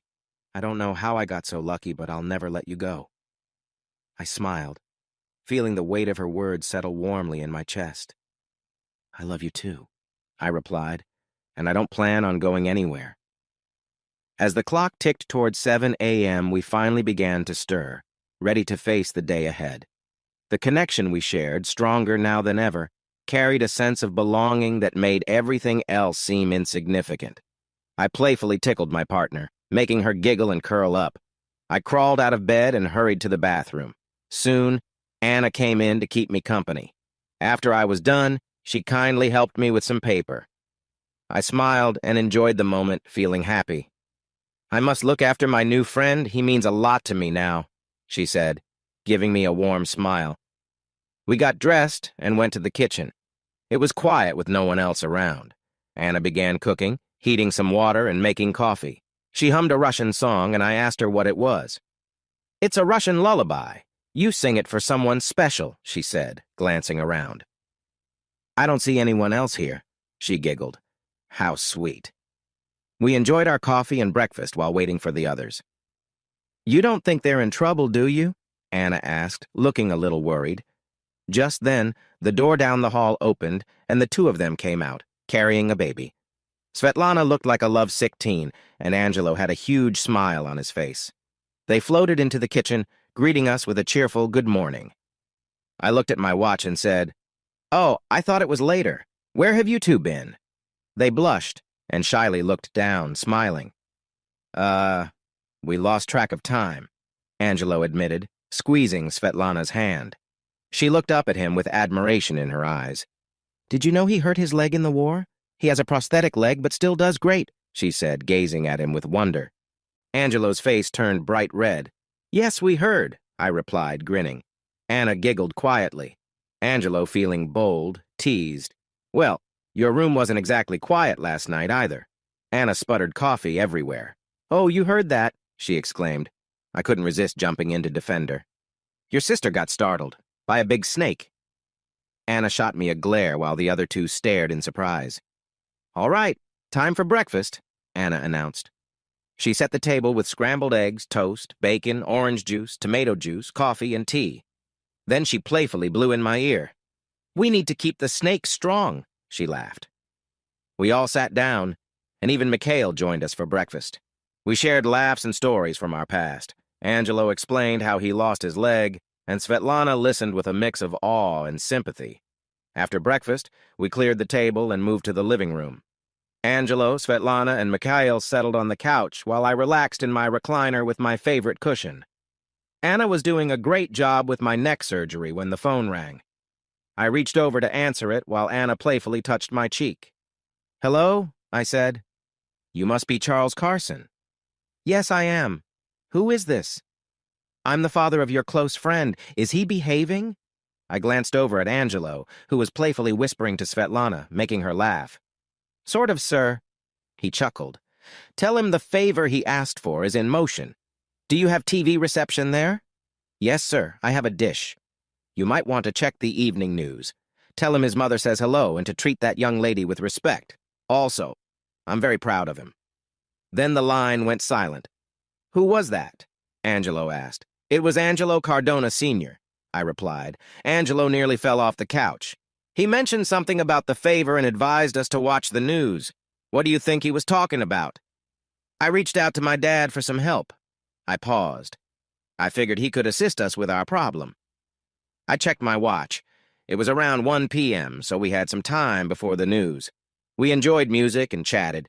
The girls made dinner, and we ate together. After grabbing some drinks, we went to the living room and turned on the TV. KTUU Channel 2 didn't have anything interesting on.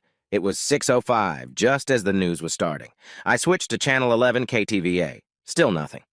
I was about to change it again when the breaking news logo appeared. This just in. The calm of the southwest side of Anchorage was disrupted by an incident around 6 hours ago as FBI agents and Alaska State Police raided a local nightclub. The Leningrad was the site of a confrontation between federal agents and state law enforcement, resulting in 3 deaths and 4 injuries. Among those killed were the club owner, Dmitry Godasov, and 2 of his employees. 4 others were seriously hurt during the raid, where authorities seized a large amount of drugs and a significant amount of cash. 6 women were also arrested on charges related to the club's activities. The raid followed an anonymous tip, and authorities are hopeful this will significantly impact organized activity in Alaska. More updates to come, now in sports. I exchanged a smile with Angelo. He looked back and grinned at me. Anna then walked over to Angelo and pulled him to his feet, giving him a warm kiss. Svetlana jumped up and intervened. He's mine, she exclaimed. I was just thanking him for what his father did, Anna replied. I will thank him, Svetlana said firmly. And I'll express my gratitude to his father when we meet. Anna approached her sister and gave her a hug. I have my own, Jagadka. I'm sorry if I upset you. The girls reconciled, and we began to think about our next steps. Angelo had about a week's worth of vacation, so the 2 of them spent plenty of time together in her room. The noise grew louder. Near the end of the week, we got a visit from the FBI and state troopers. Sergeant Walt Anderson and 2 agents called from the driveway to ask if they could come in. I said sure, but reminded them to watch out for the slippery floor. After I hung up, I started to worry. Luckily, I had replaced my old driver's license with a new one soon after moving in. However, I hardly ever used it. I'd told the girls to take Mikhail and go to the safe room and lock the door. Then Angelo and I pushed a big dresser against the doorway, hiding it from view. After that, we went to the living room and waited. I didn't think the visit was serious at first, but I couldn't explain why the girls were there. Then it hit me their clothes and diapers. We quickly grabbed everything and stuffed it into suitcases. We took them to the garage along with the boxes of diapers. We stacked everything behind the snowmobile and covered it with a tarp. From where it was, it looked like ordinary supplies. It almost blended in with the corner. We had just enough time to grab a couple of beers and sit down on the couch. Law enforcement showed up about 2 minutes later. I met them at the door and invited them in. I offered them a beer, but they politely said no. They sat down, and Sergeant Anderson asked if I knew Anna Donationa. I don't recognize the name. Joe came over and rested his head on Walt's leg. Hey there, buddy. How are you? Special Agent John Travers looked at Joe and said, You weren't joking when you said you knew him, were you? Mr. Carson, your name came up after the raid this afternoon on the Leningrad case. Can I see your driver's license, please? Agent Travers asked. I looked at the officers and pulled out my driver's license. The agent examined it and handed it back. What happened to the old one? He asked. I think they took it when I got this new one. Why does it matter? After the raid, we found some paperwork and images related to it. There are 2 women currently missing and a baby boy around 3 to 4 months old. It seems the 2 women were found harmed and the baby is still missing. We found pictures of the older woman on a phone in a car that belonged to the suspects we questioned on Thursday night. The images and a text message were sent to a man named Dmitry Godisov. Your name was mentioned as the last person to see Miss Donationa alive. I don't know, officers. I don't recognize any of those names or faces. I'm at a loss. The officers asked a few more questions and then stood to leave. Walt shook my hand. I'll keep you updated if I can. Stay safe. The agent nodded and thanked me for my assistance. They left, and Angelo and I exchanged looks. Finally, Angelo asked, Should we let the girls out? I smiled. No, let's let the girls wait a bit longer. With a laugh, I headed to the back room. We moved the dresser and opened the door. The girls peeked out, looking nervous. Are they gone? Are we in trouble? Anna asked. Mikhail started to fuss, so as expected, Mommy quickly brought out lunch. We chatted for a while, and Angelo prepared to leave the next day. It was a tough moment, and Svetlana had tears in her eyes most of the time. Angie promised she would come back for her. Saturday arrived, cloudy and gloomy. We packed Angelo's things into the car, and the girls and Mikhail joined me for the trip to Anchorage. Even though I wasn't sure it was completely safe, I lost the argument. Angelo caught his flight, and we returned home feeling a bit down as we waited for him to come back. Angelo Cardone Jr. landed back in Seattle at SeaTac Airport. His 2 weeks in Alaska had been a whirlwind, leaving him excited and happy. He had not felt this good since before his time in Afghanistan. He took a cab to his parents' house, thinking about how the conversation would go when he arrived. The cab pulled up in the driveway, and he got ready to talk to his parents. He grabbed his bags and walked up the path to the front door. Just as he was about to ring the doorbell, the door swung open, and the most important woman in his life embraced him tightly. Bridget Shanann O'Malley Cardone, all 5'3" of her, welcomed her son with all her love. Oh, my baby, welcome home. How are you? Did you miss me? Are you hungry, tired? He smiled back. Hi, Mom. I missed you, too. She led him into the dining room to his usual seat next to his dad. She hurried to her seat beside Angelo Sr. and called out to the kitchen, Maria, he's home.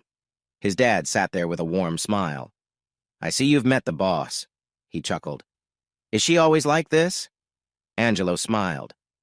How are you, son? Great, Dad. I had an amazing trip and met some very interesting people. So I hear. His dad took a sip of wine as Maria, their housekeeper, brought in dinner. She set the table with lasagna, meatballs, pasta, and her special garlic bread. Maria then hugged him tightly, treating him like her own child. They gave thanks and started to eat. The meal was filled with laughter, and soon they were sipping coffee and relaxing. Okay, son, tell us what's on your mind. He looked down at his coffee cup. Dad, I met a young woman. She's beautiful, smart, kind, and she really cares for me. I care for her, too. He took a deep breath. Her and her son. He looked up at his parents. His father examined his son's face, keeping his thoughts to himself. His mother did not hide her feelings as well. Her eyes widened, and she gasped. A baby? She has a baby? Was she married? How did you meet her? He began to share the whole story as he had heard it. He finished with, and when I first saw her, I felt a strong connection, and I just knew. I knew, Mom. She was the one. I could stop searching, and I would do anything for her. He paused. There's just one thing. It doesn't change how I feel, but it might change your view of her. He looked at them seriously. It won't change my feelings. Just tell us, son. Let's get everything out in the open, his dad said softly. He took a breath. She used to be in a tough situation. Charlie Carson helped her and her sister Anna get out of that life. He saved them. Anna is lovely, and Chuck really cares for her, but Svetlana has a different kind of beauty, and I love her. He stopped talking and looked at his parents. His dad's gaze was still on him, his face unchanged. His mom seemed to be trying to understand everything he had just shared. Finally, she looked at her husband. She could see he was thinking deeply, but she couldn't guess his thoughts. After a moment, he turned to her and asked, So, my dear, what do you think? Bridget glanced at her husband, then turned to her son. Do you really love her? With all my heart, Mom. She is the best thing that's ever happened to me. After Mary Louise broke up with me because of my injury, I thought I would never trust another woman. I dated just to please you guys, but I never felt anything special.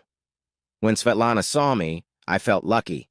Then Chuck told me that the girl said I was off the market, and I hadn't even spoken to her yet. Then she noticed my leg and felt sad about my injury. We talked about what happened, and I shared how Mary Louise left me. She even joked that Mary Louise was cold, and if she ever met her, it wouldn't be pleasant. I laughed and told her that if Mary Louise hadn't left, I would never have met her. Instead of being angry, she should be grateful. Angie smiled, recalling that moment. Svetlana blushed and said she would think about it. Angie's mother smiled. And what is my new grandson's name? She asked. This was the moment for Angie. With your blessing, he will be named Mikhail Angelo Patrick Cardone. I'll call him Mikey, but according to Uncle Charlie, I'm the only one who can use that name. I think it's because his mother thinks I'm great. He grinned and felt a bit shy. That caught his father's attention. His mother was very happy. His dad said, That makes me happy too. I bet your grandfather will be surprised. Are you sure about this girl? Yes, sir. I really like her. She makes me feel alive. I'm going to ask her to marry me, and I would love your support. But I'll go through with it either way. Okay, when will we meet her and our new grandson? I need to speak with Fred Schultz to create new identities for them. After that, I have to meet with Charlie's lawyer about a prenuptial agreement. Is that for you or for Charlie? Asked his dad. For Charlie. I don't want him to experience the same troubles he had with Selena. He doesn't see it now, and he might not like it, but I'm doing it for his own good. I'll talk to Anna and explain it to her. I hope we can still be friends afterward. I feel like it's my responsibility. His dad looked at him. I see why you want to do this, Angie, but it might affect your friendship. Just think it over carefully. I will, Dad. I promise. We finished our meal, and I went to get my F-150 from their garage and head home. As I left and waved goodbye to my parents on the front steps, my dad turned to my mom and said, Well, what do you think? She paused for a moment and replied, I haven't seen him this happy since he told us he was going to propose to Mary Louise Jordan. That made him very sad, and I agree with his honesty about dating girls only to please us. Those girls didn't make him happy. Angelo Sr. looked at his wife. You always get it right. I believe our son is on the right path. Regardless, we'll support him. And he sure knows how to get you on his side with talk about a grandson. He smiled and added serious. I just hope he doesn't ruin his friendship with Charlie. That night I slept well, but I missed Svetlana and Mikey. The next day I visited my Irish family. Grandpa O'Malley was thrilled about his soon-to-be great-grandson. I'm pleased you found someone. Are you sure about this girl? She's not like the last one, is she? No, sir. She's genuine, and she knows about my injury and is okay with it. You'll really like her, Grandpa. I wish Grandma could meet her. His grandfather sighed. Knowing your grandma, she probably already knows. Grandma had passed away about 4 years ago from heart disease. Thanks, Grandpa. I'm glad you're happy too.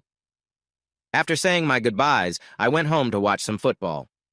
Once I settled in front of the TV, I called my friend Fred Schultz. We had met while serving. He was a good friend, but had a tough side. He was great at making fake documents and had worked for some shady people.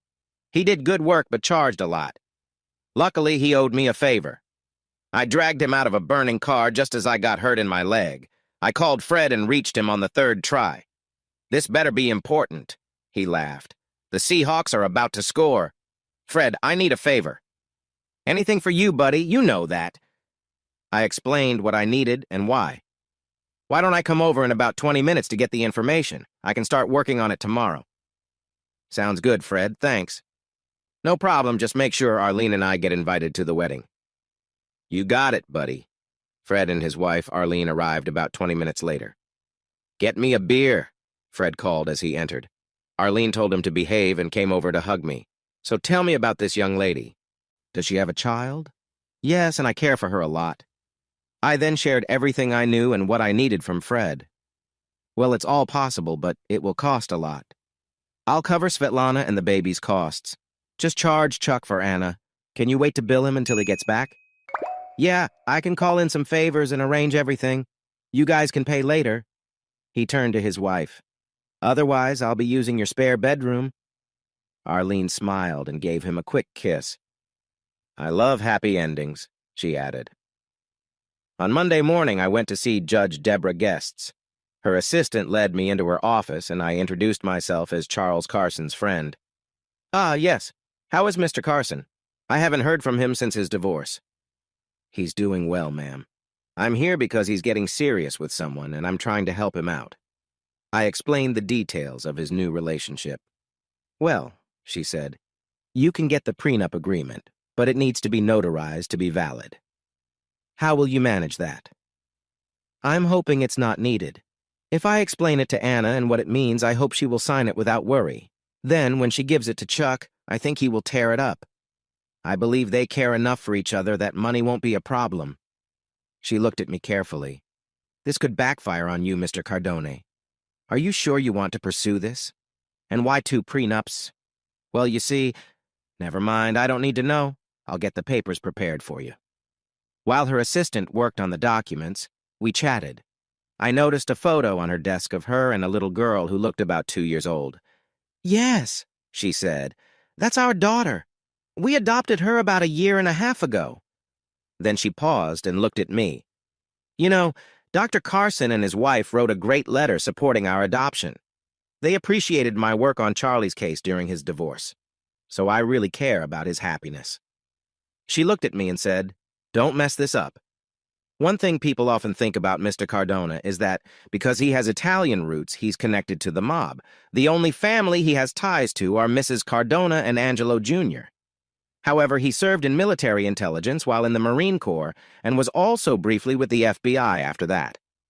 The favor he requested was just a call to the special agent in charge in Fairbanks, who then reached out to the field office in Anchorage.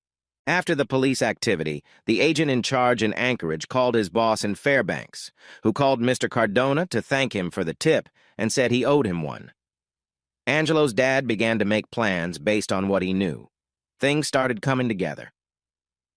Meanwhile, back in Alaska, Chuck speaking, I had been busy after Angelo left for Washington State.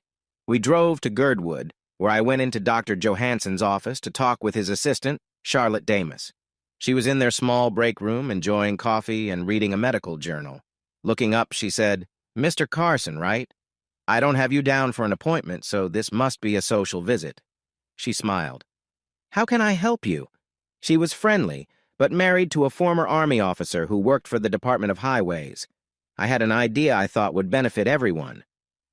"I have a proposal for you and your husband. It could help us both. Can you meet at my house tomorrow afternoon around 4 p.m.? "What do you have in mind?" she asked.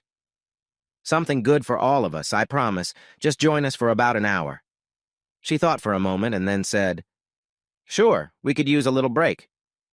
"Thanks," I replied. "I think you'll be glad you did." I left, thanking the doctor and promising him another donation. I went to find my roommates, who were looking through shops, and we headed home.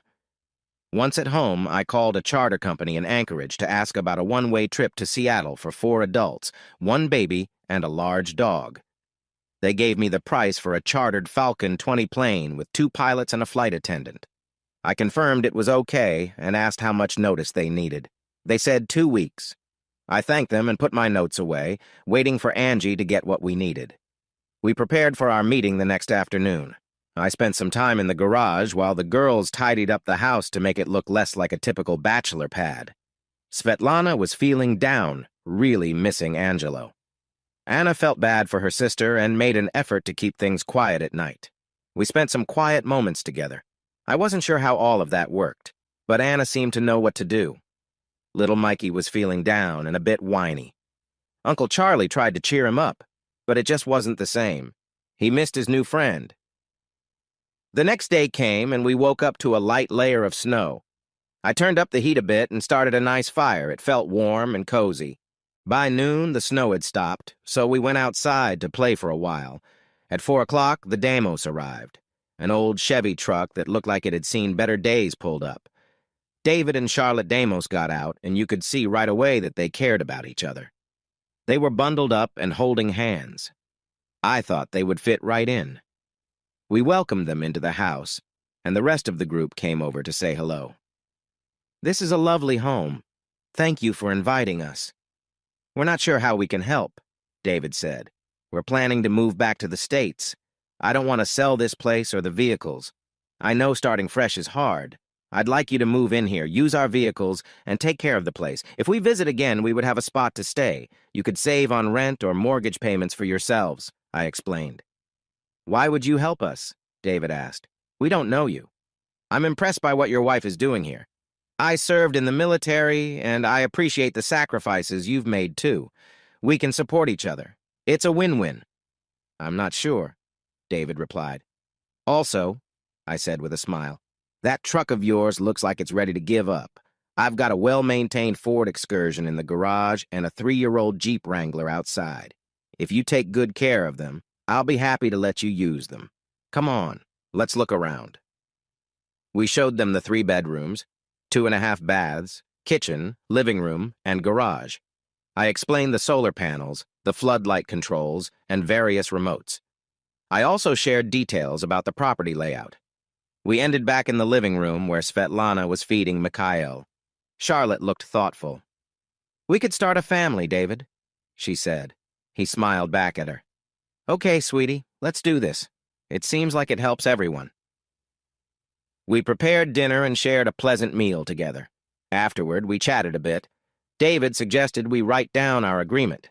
I wasn't sure if it was necessary or even legal, but we went ahead and did it anyway.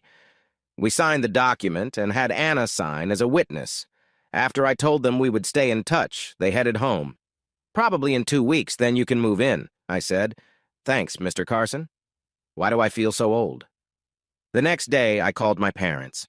They were both busy at work, so I left a voicemail saying I would call later. I had some exciting news to share. That evening, I called back and talked to my mom. She put me on speaker, and soon, both my mom and dad were on the line. I told them I was moving back to Seattle soon and had a surprise for them. They asked what it was, but I didn't want to reveal anything yet. I just said it would make them very happy, like it had made me happy. "He's got a dog," my dad joked. "Don't be silly," my mom replied. Then she asked, "Do you?" "Do I what, Mom?" "Have a dog, silly." I really adore my mom. She always sees through things. "Yes, Mom, I do. He can't wait to meet Giselle." Giselle is my mom's pride and joy, after me, of course. She is a purebred French poodle, Lady Giselle of Seattle. Joe will love her, as long as my mom doesn't get too protective. "Yes, Mom, and he's coming home with me." My dad burst out laughing. "We can't wait to see both of you, son. Let us know when you're arriving, and we'll be there to welcome you." "Thanks, Dad. Love you, Mom." I could hear some mumbling as I hung up. About 30 minutes later, while I was sharing the details of my call with Anna and Svetlana, the SAT phone rang again. "Hello? Charles, this is Mr. Cardona. Can you talk?" There are other people here, sir. Are they attractive?" Yes, sir." I need some information about the ladies. Can you find somewhere private?" "Just a moment, sir." I stepped out onto the back deck and closed the sliding door. "All right, sir, what do you need?" "What's the girl's last name and where are they from?" "Their last name is Donashiona. They lived in Vladivostok." "What's this about, sir?" "Nothing important, son. I'm just putting together a wedding gift for you. And don't be too hard on Angelo. He's just looking out for you. Talk soon, son."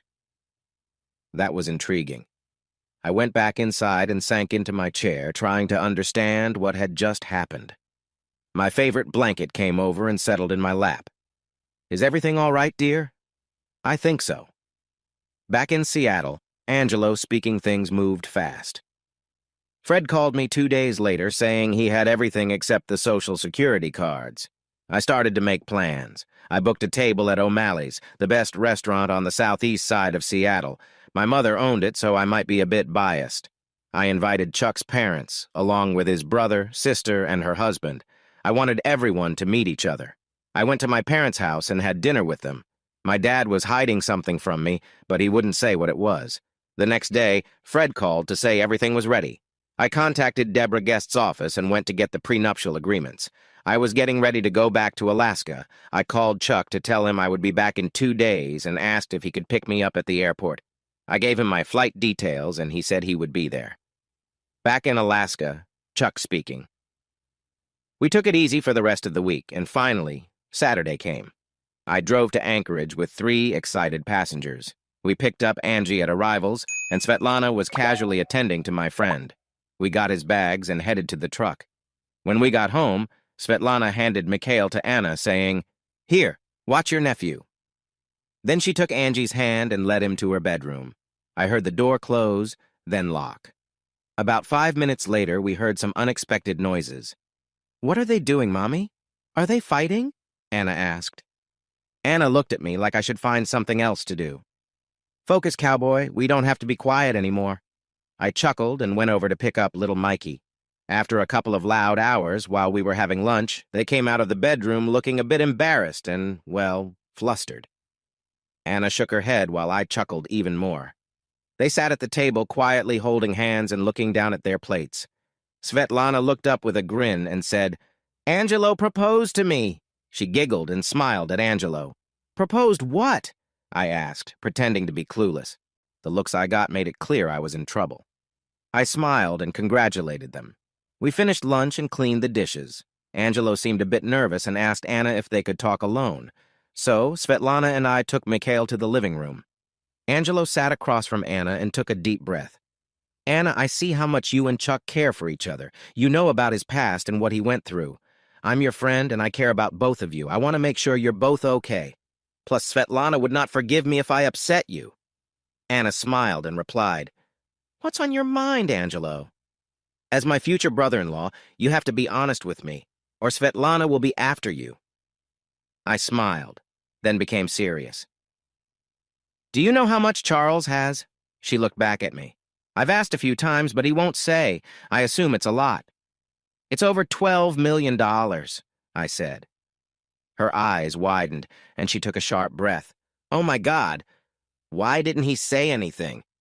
"I think he didn't want you to feel like he was just another guy with money. Charles cares about you for who you are. He really wants you to love him for who he is, not his past. Your job didn't matter to him. He loves you, and if he thinks I'm doing anything to harm that, he could really get upset with me. But I have an idea. I had his lawyer prepare a prenuptial agreement for you to sign, using your old signature and your new one. It won't mean anything unless he gets it officially signed and witnessed, but I trust he'll do the right thing and refuse it. He could take his frustration out on me, but I'm willing to take that chance." Anna looked at me, and for a moment I thought she might be very upset or start crying, but she seemed strong. She looked at her hands and then back at me. "If you think this will help him care about me more, even though I doubt that's possible, I will sign whatever he needs." She looked me in the eye and firmly said, "And I will make sure you stay safe." Her gaze was intense, and I hope to never see that kind of look again. Unless this doesn't work. In that case, Svetlana will lose her chance at happiness. I swallowed hard and thanked her for her feelings. I took out the document and handed it to her. She read it, and her eyes widened again. "Is he really worth that much?" Yes, but when you meet his family, you'll see he's worth even more. She sighed and signed both papers, one as Anna Donashuna and the other as Anne Donesh, her new name for all her official documents. I gathered the papers and we moved to the living room. Svetlana and Chuck were playing with Mikhail. Svetlana was on the couch, and Chuck was sitting on the floor in front of them. I joined Svetlana on the couch, while Charlie settled into his recliner. Anna took a seat beside him on the hearth. Usually, Anna would leap onto his lap to keep him busy. This time, however, she seemed a bit distant. "This is it," I thought. I began. "I have all your documents, and we are ready to go. Since we're taking a charter flight, there shouldn't be any issues with leaving. There's just one more thing to take care of." I turned to Charlie and handed him the prenup. "I visited Mrs. Guest's office and had this prepared. You never mentioned how much you were worth to the girls, did you?" He looked at the paper in my hand. "No, it didn't really matter to me." He raised his eyes to Anna, who met his gaze. "I'm sorry, my love," he said. "I should have told you, but it didn't change how I feel. I love you now and always." Anna started to cry and threw her arms around me. "I thought I found my true love, someone who would care for me. I'm scared," she said. He glanced at Anna, then at Angelo, and finally at Svetlana. The expression on her face was heartbreaking. He turned back to Anna and looked deeply into her eyes. He held the prenup in his hands, and he understood what he needed to do. He took the papers and tore them in half, then in half again. He tossed the pieces into the fireplace, where they smoldered and caught fire. Turning back to the woman he loved, he gazed deep into her eyes. "Now we're both rich, and if that wealth causes any issues, I know of some charities that would be happy to take it." She acted surprised and gasped, then jumped into his lap. In that moment, everything felt right in the world. As she kissed him, a playful smile returned to her face. "This means we can buy lots of cars, fancy jewelry, beautiful dresses, a big house, party travel, and live like we're famous." He felt uneasy and pulled away from their embrace. He noticed Anna's playful grin as her lips curved in a mischievous way, and she looked off into the distance. "Or we could build a house with 4 or 5 bedrooms, fill it with our children, and I could stay home to take care of them and you." She looked at him with affection. "What do you think, cowboy?" He truly adored this woman, even when she teased him. He smiled back at her. "Will you marry me?" he asked. Tears filled her eyes, and Svetlana began to cry, too. Even Angie looked a little moved. He felt confident that he had made the right choice. "This calls for a celebration." He stood up and went to the pantry, pulling out 2 bottles of sparkling wine. They opened the bottles and started on a third. Svetlana seemed to have a low tolerance for alcohol and became quite tipsy after just 3 glasses. Meanwhile, Anna was feeling cheerful and carefree. "Take me to bed. I want to celebrate," she said playfully. They decided to end the evening, and he made sure everything was locked up. He patted Joe on the head and headed to their bedroom. He closed the door and looked for Anna. The bathroom door was closed, but he could hear her singing. Soon the toilet flushed and the door opened. She looked lovely and full of life. She came to him and wrapped her arms around him. "Come to me. I am yours forever. Just take your time and be gentle. I will love you always. And let's not think about the money. If we lose it all tomorrow, it won't matter. If we face hard times, it will not matter. As long as we have each other, that is all that counts." He embraced her tightly and lifted her gently. He carried her to the bed, and in that moment it felt like everything around them faded away. He was beside her on the bed and then against her. She gasped, feeling his closeness. They didn't wake until 8 in the morning. They felt warm and tired, their bodies wrapped together. She rested her head against him, and he held her gently. She lifted her face to his. "I guess we should get up, take a shower, and prepare breakfast for the little ones," she said softly. "Well, if we must, we must," he replied. They took their time but eventually got out of bed. They shared a quick shower to save water and dried off before getting dressed. Though it took a while as they kept getting distracted, they finally made it to the kitchen. There they saw Angelo and Svetlana making breakfast.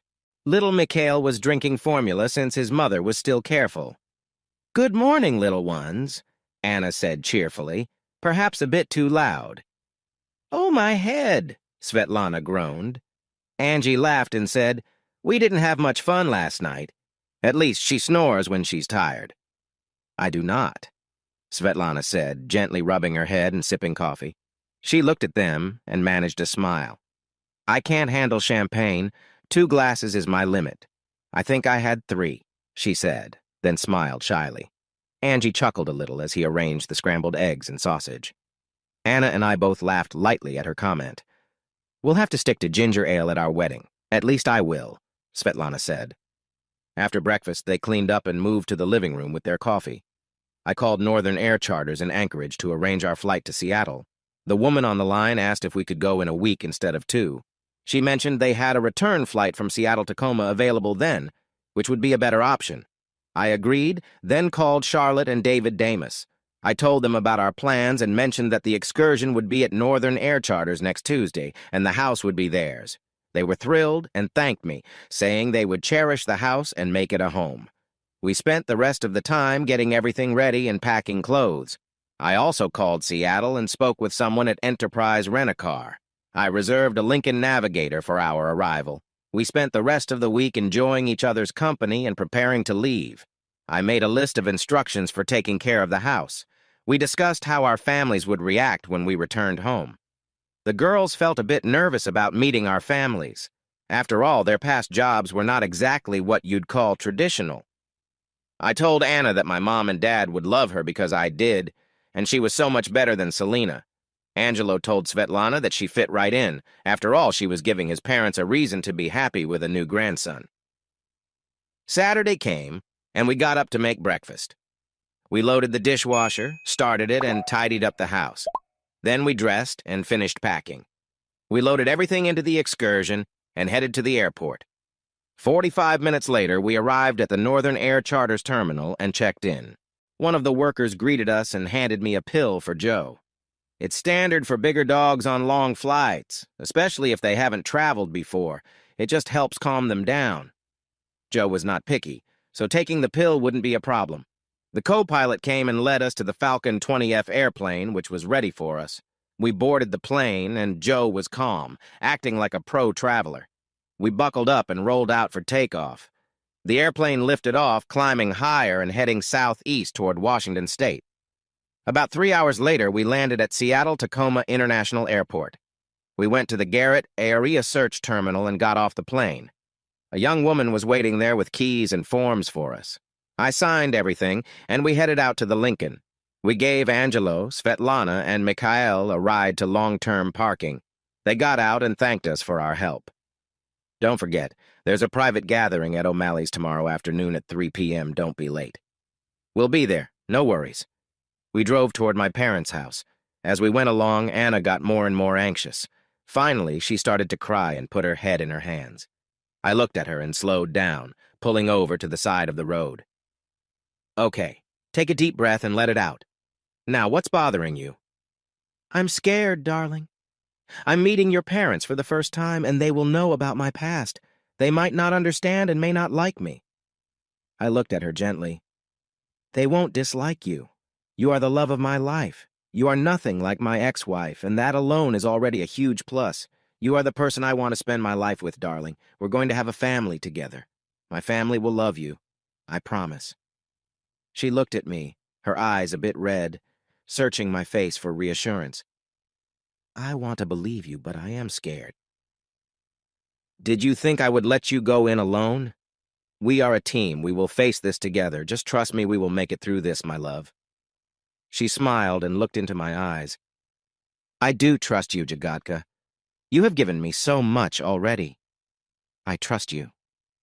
She reached for me and kissed me gently. I touched her cheek, shifted into drive, and merged back into traffic. 20 minutes later, I parked in my parents' circular driveway. Anna stared at the house, and her face went pale again. "Stay strong, sweetie. We will be fine." We got out of the car, took Joe's leash, and clipped it on him. We walked to the front door. I rang the doorbell and took a deep breath. My mother opened the door, her eyes widening in surprise. "Your father was right," she said, noticing Anna and then Joe. The love of my life took a breath and smiled. "Hello, Mrs. Carson. It's nice to finally meet you. I've heard many good things," she said while offering her hand. "Well," my mother replied, "she is certainly charming." She looked Anna over. Just then, my dad came up and took in the scene. "I told you he had a dog," he said to my mom. She looked at him like he was surprised. Dad offered his hand. "Hello, I'm Charles Carson, Sr. It seems you know my son." Anna blushed and shook his hand. "Dad, Mom, I want you to meet Ann Donish." "Ann, this is Dr. Charles Carson and Professor Samantha Williams Carson, my father and mother." The tension filled the air.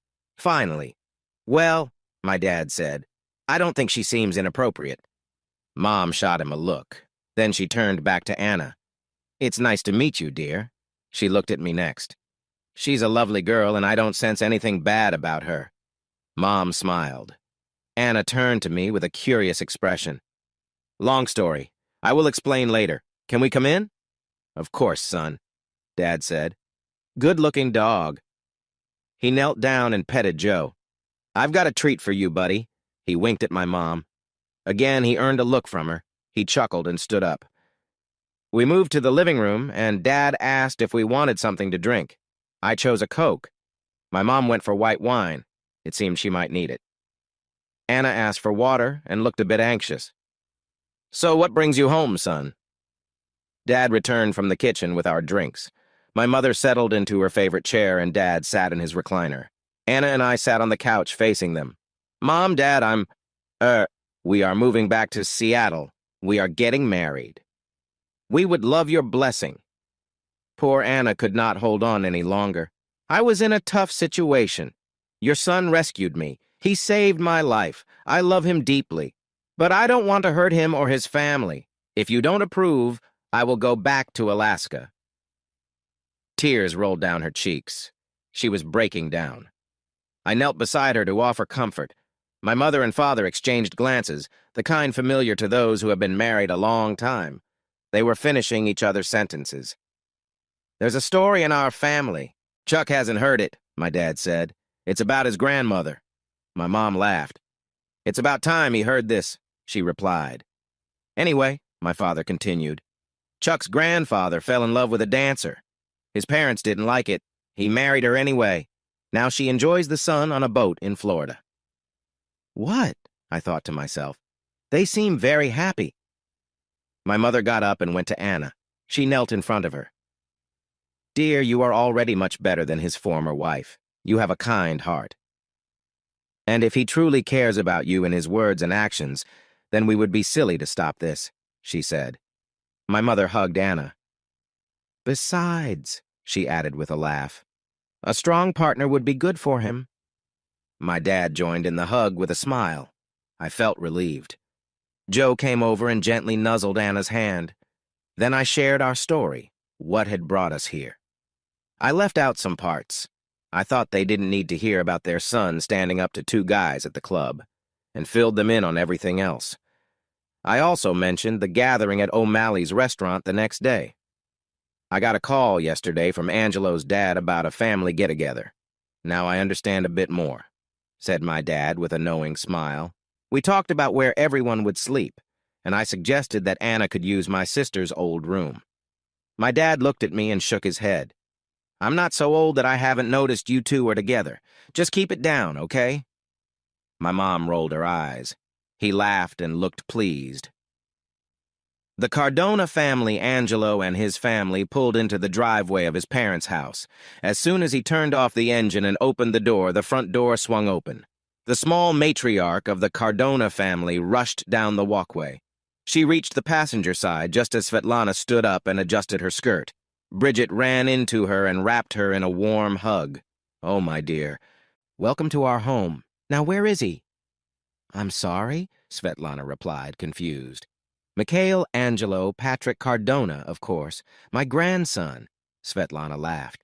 "I hope he is safe in his car seat." She turned to the back door where, in all his glory, was the topic of their conversation. Just then, Angelo's father joined them. "Welcome to Seattle, Susan. Or should I say Svetlana?" Angelo Sr. had learned a lot in the past week. Svetlana seemed surprised and walked over to Angie's father. She took his hand gently. "Thank you for everything you've done for my son, my sister, and me." She stood on her tiptoes and kissed his cheek. "Thank you, Dad." She had really connected with my father. Bridget was holding her grandson and speaking softly to him. "Darling, this little one will win you lots of favors with his grandfather." Her gaze shifted from her son to his fiancée. "I hope you've already made peace with my son." Angie turned red and Svetlana laughed loudly. Angelo Sr. smiled to see his wife so joyful and his son blushing. Grandma Cardona led everyone into the house. Maria greeted them with great excitement and nearly took the baby from Bridget. They moved to the dining room where a shiny new high chair sat waiting between the boys' grandfather and grandmother. Svetlana felt thrilled by the warm welcome she and Mikhail received. She felt happy. Angie was also glad to feel accepted, but questions were just beginning. Angie's dad looked at Svetlana and said, "Young lady, you have obviously caught my son's heart. How can we be sure you're not just with him for your own reasons? He was hurt before after his time in Afghanistan. His previous fiancée left him because she didn't see him as whole anymore. He felt broken by that and lost interest in dating. He only went out with others to please his mother and me. He was never truly happy. How do we know he is happy now?" Susan looked at me and then at my parents. "Angelo told me about Mary Louise. We talked about what I would say to her if I ever saw her." She paused, then looked at me again. "I told him I would thank her for breaking up with Angie because otherwise I wouldn't have him." She glanced at me again and sighed. I felt relieved. Then I can't help but feel angry with her for treating Angelo that way. "Sorry, my dear, I'm just being honest." It was quiet for a moment. Then my mother broke into a big smile. "I agree. I'm too old for that, but I would hold her if I had the chance." Everyone burst into laughter. Then she turned serious, looking at my parents. "I love your son completely, and I think I might be carrying his child already." She turned to see my shocked expression. "Then I think we need to see Father O'Brien quickly to keep things private," I said. We all laughed, and my mom was filled with joy. "You should set up a family dinner for tomorrow evening with us and the Carsons. We'll have a gathering with everyone involved. Plus, there's a charity ball next month for the hospital. I believe we can get an invite through Chuck's dad, so let's plan for that. Your mother will take Susan out to find a nice dress and things she needs, so go and enjoy the evening," said my father. "What about Mikhail?" asked Svetlana. "I believe your future mother-in-law can help with him if we ask her nicely," Dad replied. My mom smiled and gently poked Mikey's cheek. "We have a crib for him so he can sleep safely. You can take it with you when you move into Angie's condo." "Thank you, Dad," said Svetlana. Her eyes filled with tears, and she got up to hug my dad, then my mom. She kissed Mom on the cheek and hugged Mikhail. I stood up, shook Dad's hand, and hugged Mom. But the baby seemed to be the main focus of everyone's attention. It felt like Svetlana and I didn't even exist. Dad smiled, waved his hand as if to say, "Go on," and turned an excited smile on Mom and the baby. Svetlana and I quietly slipped away to my old bedroom. At the Carson house across town, my parents kept asking Anna about everything, from her life in Vladivostok to her time in Anchorage. They wanted to know about Svetlana and Mikhail as well. Dad listened closely and nodded during parts of the conversation. Mom's eyes stayed fixed on Anna. She was clearly very interested in what Anna had to say. Finally, Mom said, "I believe you are being honest about your feelings. Charles may not be the best at reading intentions, but he is good at knowing people. He can be a bit stubborn and lets emotions guide him sometimes. However, I think he has made a good choice. You bring stability to his life." Dad smiled at her and squeezed Anna's hand. She looked at my father and then back at us. "We want him to be happy. If you make him happy, then we are happy too. We will support both of you in any way we can. I think his sister and her husband, as well as his brother, will be pleased for him and you. I suggest waiting a bit to share details about your past job until they get to know you better. But don't hide it. Be open like you were with us. Just don't present it in a panic-stricken way." She looked at Anna. I believe they will really like you. Anna sniffled and said to my parents, "Thank you. I was so worried about what you would think of me. But Charles didn't doubt me. He has great faith in all of us." I felt myself blush. Mom told us about a big charity ball at the hospital happening in a month. "Anna and I will go shopping for a fancy dress to impress everyone. I assume you didn't have many chances to wear a nice dress in Alaska." Anna thought about the dress she had when Charlie helped her. She realized that dress was a bit much for a charity event, so she accepted the shopping offer with gratitude. As the night came to an end, Dad reminded me to keep the noise down. "Just remember, have a good night."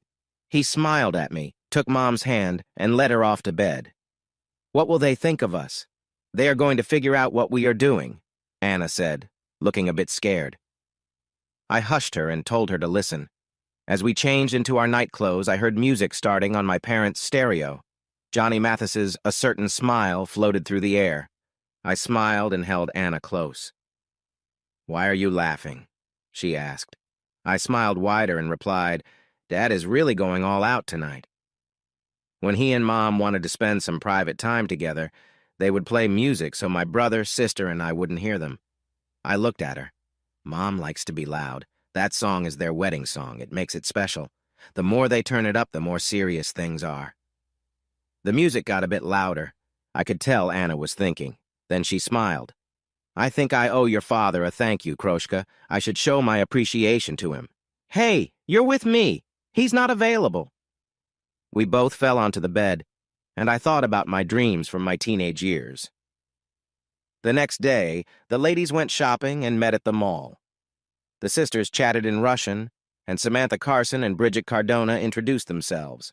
They quickly became friends. They went to the food court and had lunch before continuing their shopping. Later, they returned home to relieve Grandpa Cardona from babysitting. Bridget and Svetlana walked in and found Angie and Angelo sleeping in front of the TV, with Mikhail resting on Grandpa's tummy. The girls laughed and took pictures of the boys doing a great job of babysitting. Everyone got ready, and Maria hurried them out the door for dinner, while she and her daughter took care of little Mikey. They arrived at O'Malley's Italian restaurant for a family gathering. Both sides of the family were there, and drinks were plentiful. After the main course, some unexpected visitors arrived. 3 men in suits asked to speak to Mr. Cardona Sr. He stood and walked over to them, shaking hands and even giving one a friendly hug. He laughed and then called Angie, Charlie, and his father to join them. The 3 men moved away to join the group. Angelo Sr. led them to a small private room, closed the door, and indicated for everyone to sit down. "Gentlemen, let me introduce Lawrence Smith from the CIA. This is my friend James Abbott from the FBI, and this is Walter Carruthers from the State Department. They're here because of the boys' adventures in Alaska and because I asked for a favor. When we succeed, we will be the best fathers-in-law ever." Chuck and Angie exchanged looks and shrugged. "Okay, we're listening. What do you need from us?" Mr. Abbott smiled and said, "The situation in Anchorage helped us discover a big spy ring along with a drug and human smuggling operation. The FBI is really grateful. We're so thankful that we can overlook the disappearance of 2 young women and a 4-week-old baby." Charlie gulped, and Angie thought, "Ho. Also, there are 2 men who have passed away, but that's something for the local authorities to handle. We are not worried about that, but thank you anyway. Also, the fake IDs will be made official. We have already talked to the Justice Department, IRS, Social Security, Alaskan DMV, and the State Bureau of Vital Statistics. They all agreed to make your documents valid. After all, you can't go after 2 war heroes who helped their country, right? But don't try to check out any books. There is a tough librarian there." Everyone laughed until the CIA agent said, "Now about the other thing, Angelo. It took some effort to get everything in order and a bit of cash to help things along." Charles Sr. asked, "Did you have enough money to make it happen?" "Yes, sir, we took care of the right people. The person involved is on their way to the States with a valid visa and green card right now. It's just a matter of when and where." Chuck and Angie exchanged glances, and realization hit them at the same time. "You didn't, did you?" Angelo Sr. laughed and looked at the 2 young men. "You 2 will need to do some serious making up over the years of your marriages for this gift." Charles Sr. added, And we fully plan to take all the credit. Of course, your mothers have no idea about this, so let's keep it quiet." The two young men were speechless. They didn't know what to say. Finally, with smiles on their faces, they jumped up and hugged their dads and shook hands with the three government men. "This will make the girls very happy, assuming they are the young ladies we mean." The men all chuckled. "Now please, behave yourselves and try to be good citizens, okay?" Both young men looked at the floor and replied, "Yes, sir, we promise." There was a knock on the door, and Bridget Cardona opened it, asking if the meeting was over. "Yes, dear," said Angelo Sr. "Come and join the party then." We moved to the dining room and invited the three government men to have coffee with us. Life went on, and we made plans for the hospital charity ball. Then the second Friday in December came. Angie and I had bought some things during the week and met for lunch to decide the best time to use them. We thought it would be great to wear them at the ball. We got haircuts and put on our rented tuxedos. Dad had rented a limo, and we asked Maria to look after Mikhail for the night. Svetlana looked stunning in an off-the-shoulder ivory dress that fit her beautifully, but in a very elegant way. The dress had a cut on the left side that stopped near her knee, with a shiny gold zipper that went down the back. Her hair was styled in a twist, and the long blonde strands hung down to her waist. Her makeup looked perfect. We headed to the party with Grandma and Grandpa with us. At the Carson house, another limousine pulled up in the driveway. Inside, Mom was busy making last-minute preparations, while Chuck had his father adjusting his bow tie. It had been a while since he had waited on someone getting ready, especially since his divorce. He was facing away from the stairs, so when his father exclaimed, "Wow!" in surprise, he turned around to see his future wife coming down the stairs looking amazing. There is no word that captures a woman like beautiful. And she was truly beautiful. She wore a strapless black dress that hugged her figure, ending a few inches off the ground with a slit on the right side above her knee. It was a classy version of the one she had worn in Alaska, hoping it would remind Charlie of that time. Her dark brown hair fell just below her shoulders. She was stunning. His mother came to his side and said, "Your father was right. She looks great." She looked at her son and added, "You are a lucky man. Love her deeply and cherish her, and don't forget to give me grandkids." He looked away from his future wife and smiled at his mother. "We'll do our best. Thank you, Mom." Samantha wiped away a tear. "Now look what you've done. I've messed up my makeup." Anna approached and took Charlie's hands, asking, "Do I look okay, my dear?" He looked deeply into her eyes and knew she was what he wanted. Though he hadn't fully restored her sparkle, it seemed to be returning. He picked up her shawl and draped it over her shoulders, taking her arm. "Let's go to the party, my darling." We got into the limo with Mom and Dad and headed to the Civic Center, where the ball was already lively. When we arrived, the crowd was bustling with energy. Dad led us to a group of doctors and hospital executives making introductions. They all knew Mom and greeted each other warmly. Anna looked excited. Dad took her arm and introduced her as my fiancé and his future daughter-in-law. She joined in the conversation with the women and the men. Mom stayed close to her and beamed with pride at the attention Anna was receiving. "Oh, right. I was there too. I didn't want you to forget." Just then, a couple arrived from outside. They were significant donors curious about what was causing all the buzz. They walked up to the edge of the crowd and listened. People were excited about the young lady at the center of the discussion. I felt proud of my partner, but then noticed that the curious couple was none other than Selena Chavez and her boyfriend, Alan Parsons. Parsons left Selena and joined a small group of women admiring Anna, trying to strike up a conversation. Selena didn't look pleased about this. That's when she spotted me. "Well, look who came back to see people. Where have you been?" she said with a sneer. "Far away from you." "What's your boyfriend doing?" I replied. "Never mind that." She glared at Parsons and Anna. "I'll make sure to get back at him, and that girl won't be in the picture for long." She was furious as the guy tried to charm Anna. I stepped forward, pretending to be surprised and curious. "Oh, you mean my fiancée? No way. She has too much class." Selena's eyes widened at my words, and that's when Parsons made a big mistake. He leaned in to whisper to Anna and got too close. She turned around and yelled. Her left hand shot out and hit his face hard. I rushed to her side just as he tried to hit her. I grabbed his hand and bent his fingers back. He yelped.